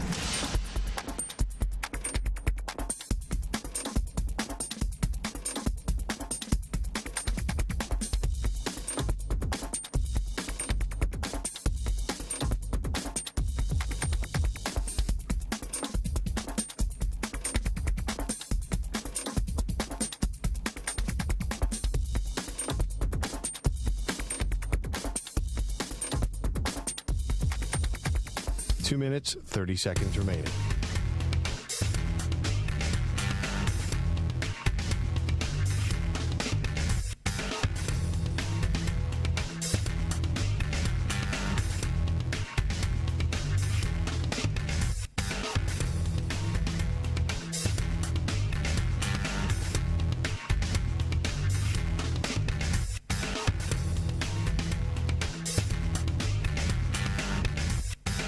Two minutes remaining.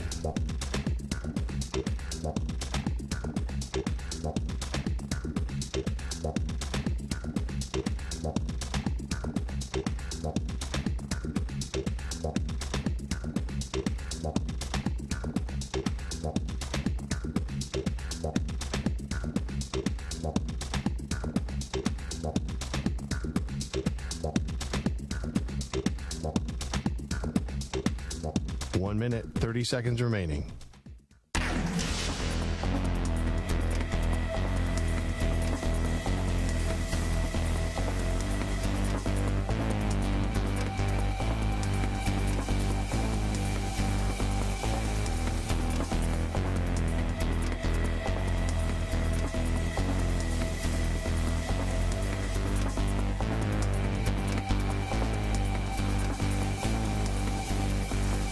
One minute remaining.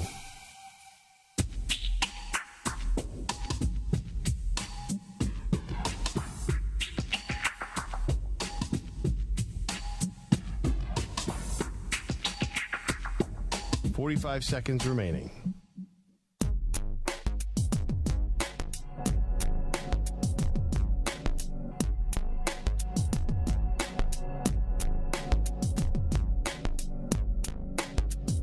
.30 seconds remaining.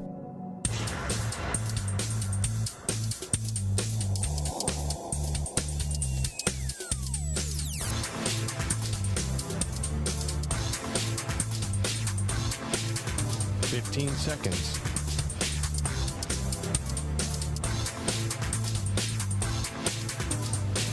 Break ends in 5 seconds.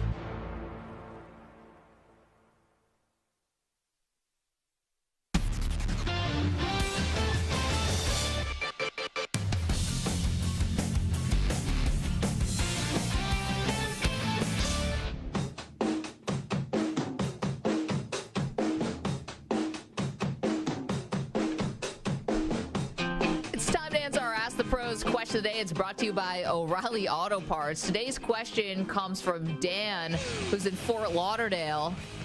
Do you think judo is going to help Tua stay healthy? Practicing judo, we found that out. Don't forget, you can submit a question by going to cbssportsradio.com/askthepros or tweeting it at CBS Sports Radio using the hashtag AskThePros. Get to that in just a moment because Perloff is not in the studio right now. He's cleaning up after taking a pumpkin pie to the face. Oh, he's back now. Oh, look, you look totally different. All right, Perloff took the pie to the face like a champ, and now his debt has been paid. As you're coming back, we're going to do our Ask the Pros question of the day, Perloff, which is, will judo help Tua stay healthy this season? But for you guys watching in the chat, that was a lot of fun. And yes, who said this? It looks like we're cleaning up like Pulp Fiction. After that. Bring in the wolf. Yeah, right. We need Winston Wolf to come in. Yeah, that was tricky. But you're all clean now. Pretty clean. Yeah. Now my legs are sticky. Yeah. The pie got everywhere. I put on football pants because that was the only. I had a Rodrigo Blankenship Georgia uniform from Halloween, from several Halloweens. Yeah. So I had to change pants. It got stuck in my eyebrows. It was typical pie night. Face I washed my face, off, yeah. but I am very, very pumpkin-y right now. You smell pumpkin-y. So I'm in the bathroom. I'm half naked with a towel, and a guy walks in. I'm wearing football pants. Guy walks into the bathroom and looks at me. Oh, I've never seen before. Looks at me like I'm crazy. Did you just walk out? No, he waited. He just said hello, and yeah, I don't think people are used to that kind of thing here. No, I don't think they are. But nice job. And this is what I wish YouTube had, like instant replay. You know, but we're getting all the clips are going to be out on social. You want to follow the show at Maggie and Pearl on Twitter, Instagram, Maggie and Perloff, TikTok, Maggie and Perloff. And of course, we're youtube.com/CBS Sports Radio. So that was actually better. Last year, I had a cowboy hat full of barbecue sauce, thanks to Nick again. I don't know how that happened. I know. I don't even remember what I lost. Nick on the show. I know. We're done taking bets from Nick. Nick is a shark. I'm not going to take any. No. That was really hard. I smelled like barbecue for about a week. I had bees following me on the street 3 days later. I think the winter time is a better time to lose something like this. Yeah, smart. It's supposed to be really cold here, too. Yeah. Did you realize that in Minnesota right now, there's crazy weather that's happening like in the northern part of the country? I have seen that, yeah. And they're expecting that there's going to be as much snow dropped on Minneapolis in the next few days as there was when the Metrodome, remember when the roof collapsed? Yeah. Same thing. They ended up playing a Tuesday night game against my Eagles. Joe Webb, remember Joe Webb played quarterback and won that game? That's not good. Where did they play that game? I don't remember. Toronto. No. Oh, I think Detroit. They didn't go back to Minnesota? Okay. They probably, I you're don't right. remember. It was probably Detroit. They always go to Detroit. Detroit's always plan B. You know what's a bummer, though? What's that? I will tell you, this is my last day of the week. Half week, because I'm going skiing tomorrow. I was going to make a bit out about it. You didn't show up tomorrow because you were bummed about the pumpkin. It's going to be 58 degrees in the mountains. What are you going to do? I think go for a hike. I don't know. So the warm weather it's going to be warm the rest of the week. It's been a warm winter. There's no snow. It's very odd in the Northeast. Yeah, it's throwing us off a little bit. Yeah. Oh, sorry. You can still do the joke. This joke. Hopefully, Perloff got so upset that he decided not to come in the next week. Actually, I smelled so bad. We told you to stay home. Yeah, you told me to stay home. Very cool. All right. So our question of the day, Ask the Pros, of course, brought to you by O'Reilly Auto Parts.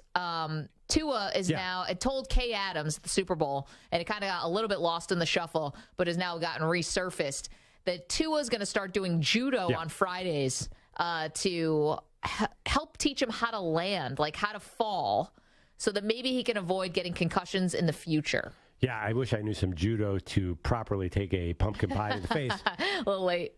It doesn't make sense because the Bengals defensive lineman that fell on him weighs 320 pounds. Yeah. I mean, this is actually not a funny topic at all, but it's impossible to make football safe.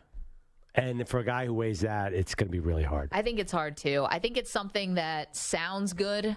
Like, hey, I'm learning how to fall, and I'm going to, everything's going to be okay. But can you really feel good about that if you're Miami? That's why I think Miami is this sort of team we're not talking about that is actually going to be looking for a quarterback, because you either need a super high-end backup to back up Tua, but they had Teddy Bridgewater last year, and Bridgewater got a concussion. So now you're down to Skylar Thompson, who played actually surprisingly well in the playoffs. But I don't think that's what you want to do unless you think you watch that game closely. Is there enough to think, oh, maybe he could jump in next year and be the backup? Thompson? I didn't think so. I don't know. I don't think the Bills were right for that whole playoff run, obviously. Oh, okay. That's probably true. Yeah, I just think that's not where Miami's at, Miami needs a veteran quarterback in there. You made the trade for Tyreek. You traded for Bradley Chubb. A great point. You're bringing on Vic Fangio now as your defensive coordinator. I think you're looking for finishing pieces here. I know it's the AFC, so nothing is promised. But you've put yourself in this great spot. Are you really going to go into the season with Tua, who could be out after taking a bad hit week 1? Now, the problem is they don't have the draft capital, but you went into a darkness retreat for 5 minutes, almost killed you. Yeah. And you came out with Aaron Rodgers going to Miami. Yep. I just don't think they have what it takes to do that trade. Green Bay's not going to take a future one, because what's the future? If Aaron Rodgers goes to Miami, he's got that team around him. It's going to be the 25th pick. There's no reason for them to do that trade. The only thing is that Rodgers can kind of do, when Kevin Durant got traded at the trade deadline to Phoenix, he basically went to the Nets and said, I want to be traded to the Suns. Yeah. So make that happen. Yeah. Rodgers can kind of do the same thing. He doesn't have a no trade clause, but he can always threaten to retire or say, I'm only going to play a year, I'm going to retire. And so, like, he might be able to kind of navigate where he's going to go. If he says Miami, I mean, you can start with 2024 when Miami does have their first round. You're right. It's not going to be a high first rounder. Yeah, I mean, if you need 2 first rounders, when will that pay off? Yeah, but that's a good point. If Rodgers threatens retirement, this is such a crazy game of leverage here. I mean, it all starts with Rodgers. Rodgers has to go first, and then the rest of the dominoes. And if I'm anybody, even though they're saying too, I at least have my agent call the Dolphins. That's where, if I'm Lamar, if I'm Derek Carr, I mean, we haven't talked about Derek Carr in Miami. That seems like a bit of a fit. Hall of Famer Derek Carr. Future Hall of Famer. Does he get into the Hall of Fame first ballot if he wins the Super Bowl with the Dolphins? No. But if he does with the Jets, definitely. Jimmy G. I can't just go in with Tua, despite the judo. Knows Jimmy G well because of their time in San Francisco. Oh, man. You know what, though? When you look at Miami last year, they were potent on offense when Tua was healthy. Yep. They were arguably the best offense in the league. It's a confusing spot. And the funny thing is, it doesn't feel like a hopeful spot. Miami?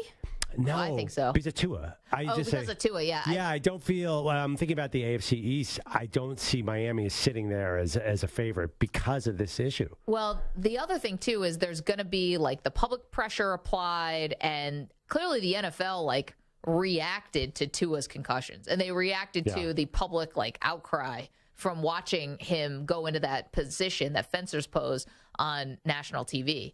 Because they started, making a concerted effort to show the independent neurologists, on the sideline. I mean, they realize that they have to do whatever they can to make the game appear safe. Yeah. Even though we all know that's impossible. Yeah. And there's actually even more repercussions. You look at this year's draft. Have you heard Bryce Young and Tua are tied together? You know, if Tua can't make it, then are these small quarterbacks still going to get drafted at the top of the draft? That's a great question. I don't know. I kind of think no. 855-212-4CBS, 855-212-4227. Okay, got to get this comment from Jason Warner in the chat. Said, Perloff, you're holding in your hand the towel, your pants, and your shirt. He said, it's just an Eagles T-shirt. Throw that thing away.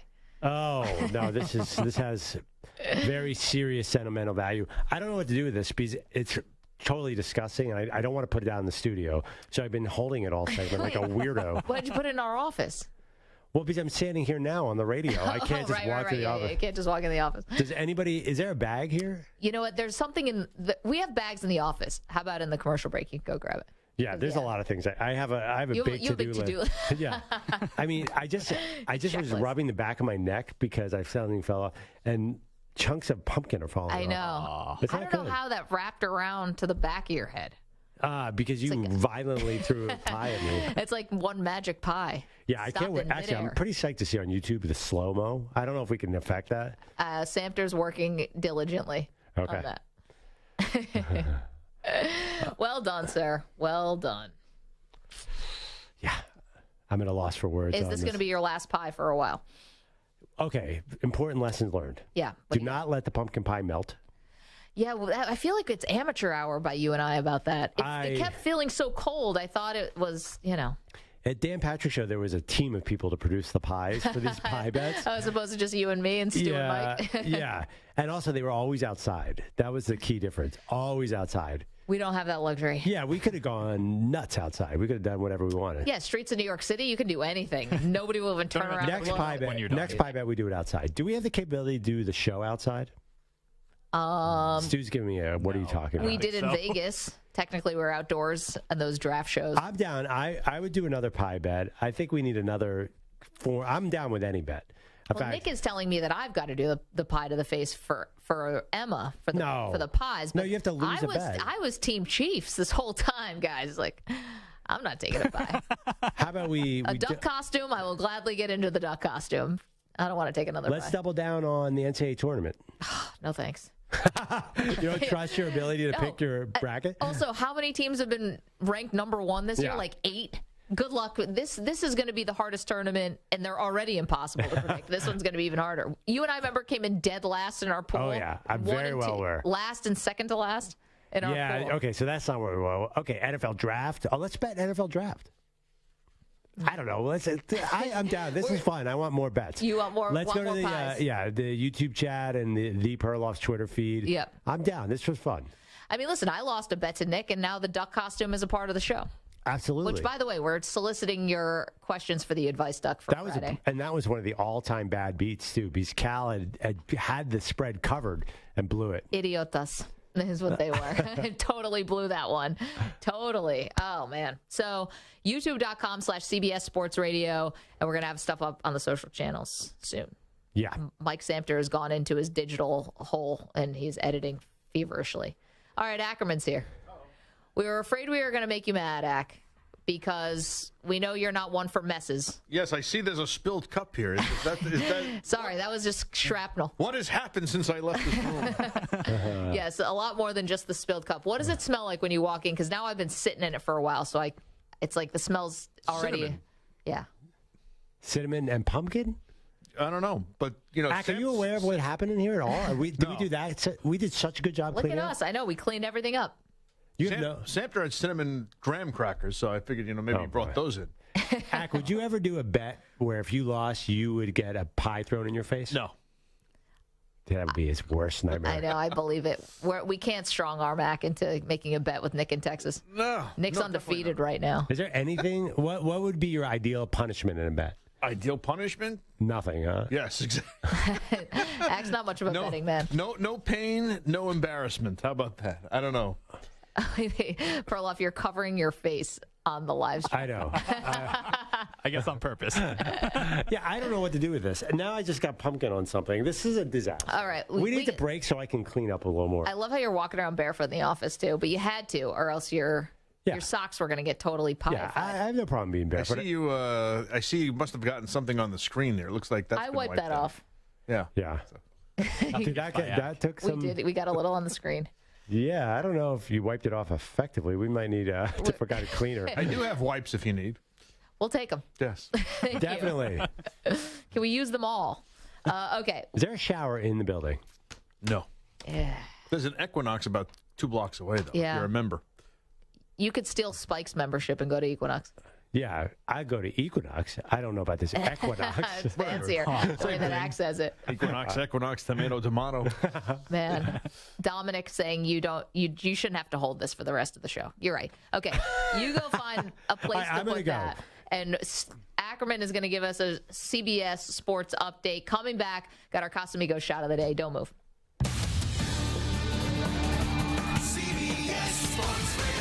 Sports Flash. And it's sponsored by Progressive Insurance. Your small business keeps you on the go. Progressive Commercial Insurance keeps your policy within reach with their easy-to-use mobile app. Learn more at Progressive Insurance Commercial, or I should say progressivecommercial.com. Taylor Lewan is a 3-time Pro Bowler, but is 31, coming off a year in which he was limited to 2 games, again by a knee injury, which has plagued him the last several years, so it comes as no surprise the Titans have released the veteran left tackle. They also let go kicker Randy Bullock and receiver Robert Woods. The Ravens have named former Florida State coach Willie Taggart their new running backs coach. He played for Jack Harbaugh and coached under Jim, and now pulls off the trifecta working with John in Baltimore. Top-ranked Houston goes for its 8th straight win tonight. The Cougars will host Tulane and have been on a tear for quite a while with wins in 16 of 17. A win this evening clinches at least a share of the AAC regular season title. 6th-ranked Virginia meets Boston College in Chestnut Hill. The Cavaliers will win the ACC if they can run the table with 4 straight wins. I'm Rich Ackerman. Coming up later on the Zach Gelb Show, the QB carousel continues, and we take a stop with the Texans and Cowboys. 6 p.m. Eastern, 3 Pacific.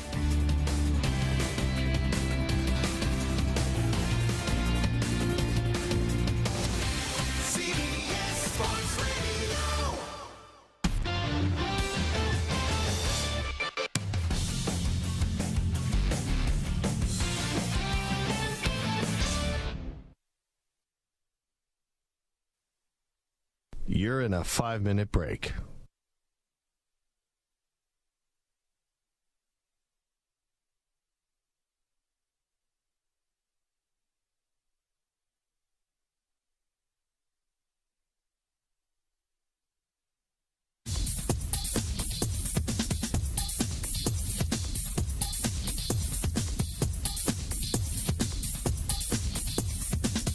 4 minutes, 30 seconds remaining.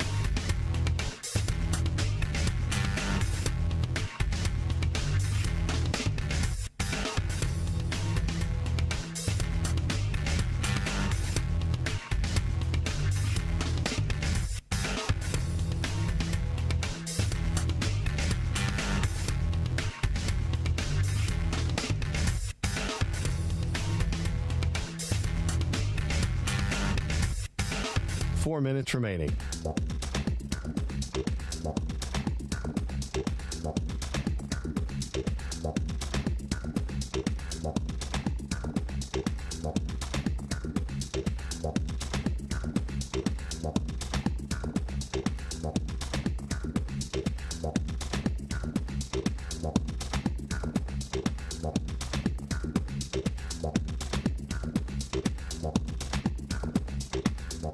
Three minutes, 30 seconds remaining.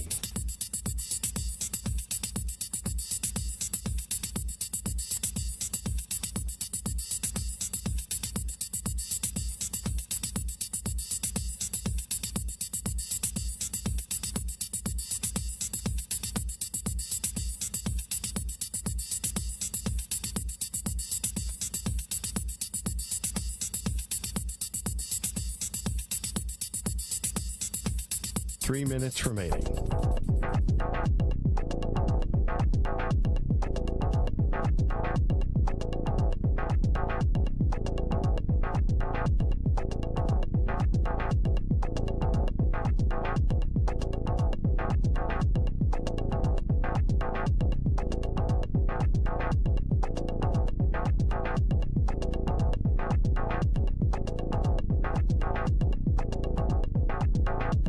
Two minutes, 30 seconds remaining.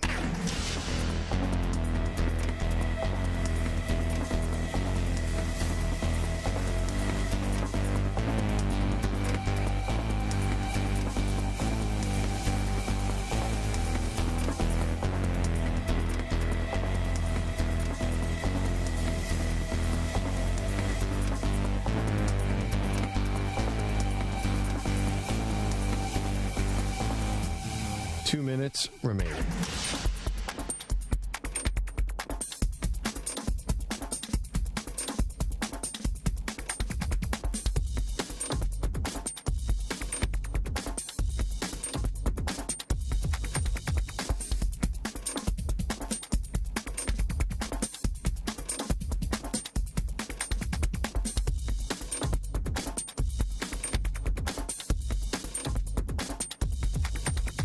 One minute, 30 seconds remaining.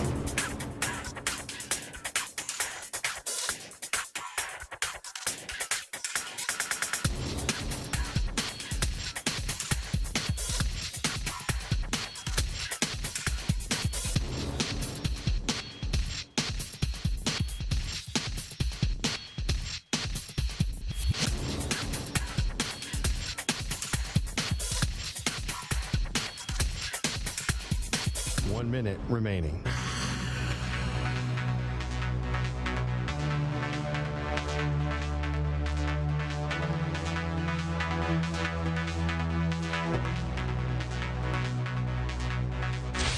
Five seconds remaining.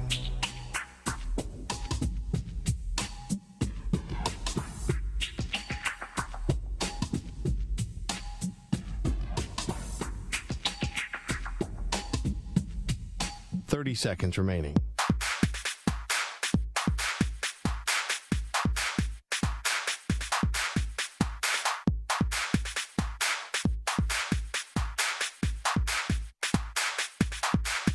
Fifteen seconds.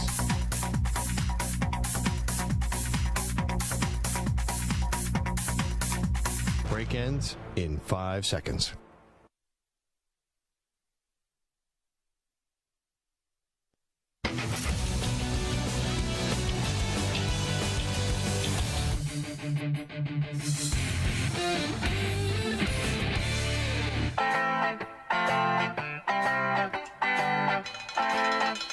Welcome back to Maggie and Perloff. What a day it has been. Not often get to hit your co-host in the face with a pie. It happened today. Not often. Cross that off my bucket list. Not often that your hand sticks to things everywhere around your desk. But we did an incredible job cleaning this place up. Thank God that Samter was a serial killer in his past life. He had all this equipment, all this equipment just laying around. Yeah. Like, we need plastic. He's like, I got that. Like, duct tape? He's like, yep, I got it. You know that scene? I got it. That scene at the end of Departed when Mark Wahlberg is killing Matt Damon, spoiler alert, and he has his whole body protected from leaving any kind of evidence. Yeah, that Samter could be like that. It's his easily. Halloween costume, air quotes. I thought you were going to say the end of White Lotus. I don't want to spoil it. Oh, season 2? Yeah. I didn't get there. Oh, never mind. Oh, no. Nothing. I didn't say anything. I said nothing. Oh, are you caught up on this, The Last of Us? No, I bowed out after the first episode. Oh, wait, I thought you got back in. No, the zombie show on HBO? I'm out. I started watching college basketball and stuff. I have plenty of other ways to fill my time than watching that scary show. One of these 7 zombie apocalypse shows on TV? No, thanks. I got the gist. We're all going to die, and it's going to be painful. Let's get to our Casamigos shot of the day, shall we? He shoots! The shot of the day is brought to you by Casamigos Tequila. Casamigos is brought to you by those who drink it. I mean, we would be negligent if we did anything else for our snapshot of the show today if it wasn't Perloff taking a pie in the face. I just want to remind you of something. What? That I'm wearing an Eagles shirt. I lost this bet because of the Eagles. Yeah. Because they lost Super Bowl. At least we made the Super Bowl. Oh, now you got it. All right, here we go. In 3, 2, 1. Oh, no. It's everywhere. It's everywhere. All right. Get the wipers on the old eyes here. Bet paid. Let's get How's it look? You look great. Okay. Now back to Daniel Jones' salary cap situation. If they used a non-exclusive tag. I mean, it's such a perfect thud. Oh, that sounded very satisfying. It was. Like, that was, that's an A+. Like, yeah. That is, you could be eyes closed, you've got not in the room. Yeah. That sounded like you got hit with a pie in the face. I did not hear it as much because I was in the middle of getting whipped cream and pumpkin pie filling stuffed into my face, but that sounds satisfying now that I hear it backwards. Yeah. That was pretty there good. You go. Yeah. That's a good Can you hear it again? That's good. Yep. There we go. I can't imagine. You're a trooper, man. You really can't are. imagine the dirty jokes that are going through the chat right now. No, everyone's keeping it clean. I doubt that. Sort of. Okay, we've got to play some other sound for you because, again, this one was something that was just too... It was too good. Like, you hear this, there's no way you don't have a reaction, right? Mine was to laugh. Yeah. Perloff's was to be like, you can see it. And that was the incomparable Diana Rossini, excellent reporter, retelling us what exactly the Jets said to Derek Carr to try to convince him to sign with Gang Green. They were pretty clear with him. They told him he's a great quarterback. They ran through top to bottom of why Derek Carr can step in here and take this team not just to the playoffs, but to the Super Bowl. And they made it really personal, too. They said, we believe if you come to New York and win, you could be a first ballot Hall of Famer. I mean... Actually, I didn't hear it. You could be a first ballot Hall of Famer. You might not be, but you could be. Who knows? Yeah. Crazier things have happened. Yeah, I mean, I could also take a pie to the face today, but I'm not going to. I mean, anything could happen. But, okay. Meanwhile, Mike Samter over here is delusional as a Jets fan. He's like, he says, if Derek Carr takes the Jets to the Super Bowl, it'll be because their defense is so great and they have so many weapons. The weapons of defense aren't that great that we're thinking this is a Super Bowl team who's one quarterback away. The defense was good. It's not the 85 Bears, is it? They had like 3 All-Pros, basically. Sauce Gardner and C.J. Mosley. The defensive line is good, right? Like, and they're all young and they're all like talented. Quinnen Williams is an All-Pro. Well, now you got to pay Quinnen Williams, by the way, which is going to be another interesting thing. Yeah. Well, we have so many rookies that we have this window with like a lot of young talent.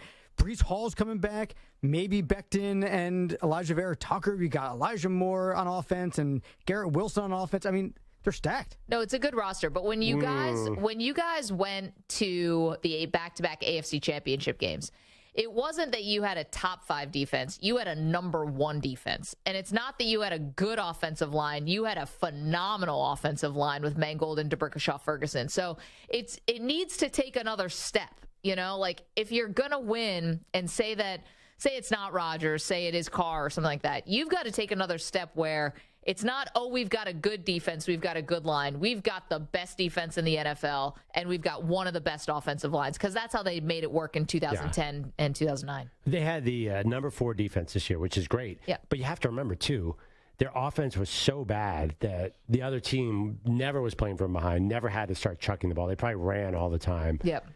And towards the second half of the season. So the defense is really, really good. But my argument is that if they're going to win a Super Bowl, Derek Carr has to have an MVP-type season, doesn't he? Or at least a really good season. He's going to have a great season, yeah. Yeah, Derek Carr can't be interception Derek Carr, because that will kill everything.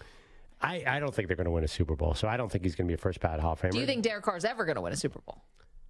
Well, if he is, it's going to be a team like the Jets. I do agree with Mike on that, yeah. But I don't know. No, I think it's unlikely. I think there are very few. How many quarterbacks have won the Super Bowl? There's only a handful in the entire NFL. Well, I mean, Tom Brady just basically kept everyone out for a long time. I heard a stat. There are only 4 Super Bowl winning quarterbacks in the NFL right now. That can't be right, because Brady just left. Yeah, so you got Rodgers. I mean, technically Flacco's still on a roster. He's on the Jets roster, actually. You got Mahomes. Yes. Stafford. And Foles. Sort of. Yeah, I guess technically Foles is there too, so 5. That's it. That's how rare it is. So, yeah, I do think it's unlikely that Derek Carr is going to win a Super Bowl. The odds are stacked against all these guys. Well, technically Jimmy Garoppolo is a Super Bowl winning quarterback, but he was on the bench watching Tom Brady do it. Well, yeah, we're not counting backups. Yeah, Chad Henne, who just retired. Yeah, right. Has 2. Wentz. Yeah, Wentz would have had one. Oh, my gosh. Wait, does Wentz have a ring? Yeah. Do you think he displays that proudly? He did a lot to get them there. He would have won the MVP that year. Most mysterious thing, how he was that good that year. Like, do you think he's going to wear that around?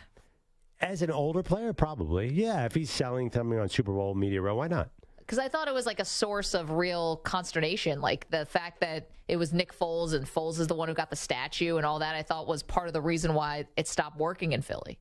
Yeah, I think that's absolutely right. But, 20 years from now, what was his record that year? He was 11-2 as a starter in 2017. That's amazing. Man, speaking of, can we have the A.J. Brown sound? This was good. Talking about Jalen Hurts, who's going to be up for a massive contract extension. This was A.J. Brown was on the Raw Room podcast. Is this made up? Samter, you're making this stuff up. The 2 Up, 2 Down podcast, who apparently has 16 hosts. We have no idea. And the Raw Room podcast. Who hosts this? Who came up with that name? Efforting. Efforting. Thank you, Stu. We need to figure out who the hosts of these podcasts are a little earlier in the day from now on. I didn't even know this was the thing. Okay. Well, the Raw Room is obviously NFL vets Darren Bates and Jalen Collins. How do you guys not know these things? Oh, Batesy. Right. Jalen Collins? I mean, the Jalen Collins. I thought you were talking about the other Jalen Collins. I'm sorry. Let's hear A.J. Brown with a message to Howie Roseman about Hurts. I love Philly. And what I'm about to say. You do not pay this man. Just ship me off wherever he finna go. It's over. Wherever he finna go, I'm telling you. package deal me with him. Listen, so you talk about pressure? Howie, get it done. Get it done.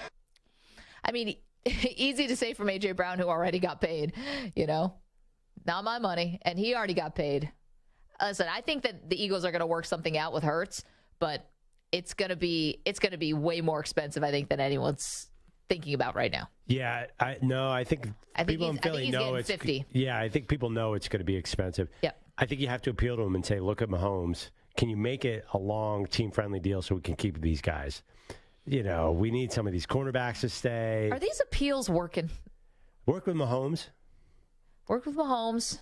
I mean, he's in Kansas. Allen took quite a bit.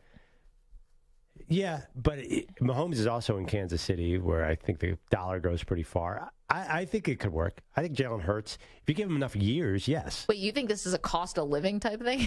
I just no way. Patrick Mahomes is making $450 million. You couldn't spend that in Kansas City in a million years. I don't think you could spend that in Las Vegas or New York or L.A. I don't think it matters where you live when you're talking about money that big. Probably true, but I do think when I see Nick Saban and his money and people talking about how much he makes here. Where's he spending that? You think he can buy dinner in Tuscaloosa? No one would let him pay. I bet no one lets him pay. I do. Well, either way, I think Hurts is a team first guy. I think they all are. But I think you could appeal to him and say, we want you here for a long time. And to win, you're going to need to take just a little bit less. I think he'll do it. Hurts is everything about Hurts is positive and team first. And I'm not saying it's a negative if you take everything you're worth. Well, actually, I guess I am. Yeah, you are saying that. I guess I am. Jalen Hurts should structure it in a team-friendly way so they can keep this talent. He has to. Otherwise, he's not going to like it. You think he wants to lose offensive linemen? Yeah, here's the one thing about that, right? You never know what the franchise could do. So, like, the Eagles paid Carson Wentz, right? After the third year. They gave him a big contract, $150 million or whatever it was. Yeah. It was a big contract for the time. And what did they do 3 years later? They drafted his replacement. You never know what the team's going to do. So when guys, you never know how many bites at the apple you're actually going to get. Yeah. And again, how much money does one person need in a lifetime? Well, who are we to count someone else? Yeah, but quarterbacks are so hungry to win that I think when they look back on it, they define themselves by wins and losses. It's the only position in football that does it that way. And I think in all of sports, Jalen Hurts was right there. He was at the doorstep. Don't you think he desperately wants back? Of course he does. Of course he does. But you never know, right? When are you going to get this opportunity again to, reset the market? Yeah, I mean, right. I mean, we're talking about the difference between $270 million and $220 million. Yeah, I know. At the end of the day, what does it matter? He's going to be okay. No, I think it does matter. I think he's going to look back on it and say, gosh, I wish I had left a little room so we could keep on winning. Because that's a big reality in the NFL. If you take all the money in quarterback, you're going to have trouble spending around that. Yeah, and listen, but Rodgers did it. Drew Brees did it. I mean, guys took every dollar. Yeah, and it hurt Brees. Definitely hurt Brees. I think it probably hurt Rodgers, too. I think so, but it's hard with Green Bay because they're never big on free agents anyway. Yeah. That's not their MO. No, so it's who was he really holding the back from? Well, they lost Davante Adams, but that was more complicated because Davante wanted to leave anyway because he didn't think Rodgers was sticking around. Now he wants him back, and that's soap opera. Well, because Davante Adams is looking at the options. What are my options now? Now Aaron Rodgers is looking excellent. But you know what I mean? Super Bowls are invaluable. No player is ever going to look back on it and say, gosh, I wish I had held out for $10 million. Everyone's going to say, I wish I'd won more. That's what you say on your deathbed. No? Well, now the money's so big, but maybe the guys who were playing in the 80s and the 90s probably wish they had held out for more money. Yeah, I mean, they did strike, but... That is true. They were making a lot less, and they are quite unhealthy now. No, that's a good point. No doubt about that. 855-212-4CBS, 855-212-4227. Watching the live stream right now, youtube.com/CBS Sports Radio, you wouldn't even know that Perloff took a pie to the face 40 minutes ago. No, I cleaned up pretty good. Yeah, nice job. And honestly, you knew what you were doing. You brought in your hat to wear out of here, change of clothes. Yeah, I don't want dogs following the scent on the way home. It's you cannot go home with that. By the way, it's almost the end of the show. We have not done the Canadian super pigs that are invading the United States once. We haven't even mentioned that. Man, you sent this story to me, and I didn't want to click on it because I'm already scared about the zombie apocalypse, and now you're going to scare me about the super pigs? Are you a little bit... Oh, do you see this picture of them? No. Oh, they're terrifying looking. So they're gigantic pigs that have... more intelligence than your average pigs. And pigs are pretty smart already. And they're trying to get from Canada to the U.S. That's all I can tell you. Why are they trying to get to the U.S.? Because we got more rubbish here? Yes. Oh, they have. I don't know why. It's migrating south? Like a flock of birds? Quality of life? I think in Canada it's probably higher. They are a cross between European wild boars and domestic pigs. Oh, my gosh. Their numbers are swelling across Canada. They're trying to migrate south to have more room to feed. And apparently they're a threat to many, many major environments. Oh, no. And they're smarter than the average pig? Yeah, they're brilliant. So they're doing ChatGPT and stuff? Just coming for our jobs? Yes. And by the way, the funny thing is there are no native pigs in Canada. Wild boar farmers were told to cross the wild boar with domestic pigs to make a bigger, stronger, longer, and meaner animal. I mean, did anyone stop to think not whether you could, but whether you should? Did Jeff Goldblum teach us nothing in Jurassic Park? You have to deliver with a little more pause, but that was right on. Sorry. Thank you, Mike Samter and Stu Kovacs. And big thank you to Andrew Perloff, who took a pie in the face today. Yay. Hero of the show. We'll see you tomorrow.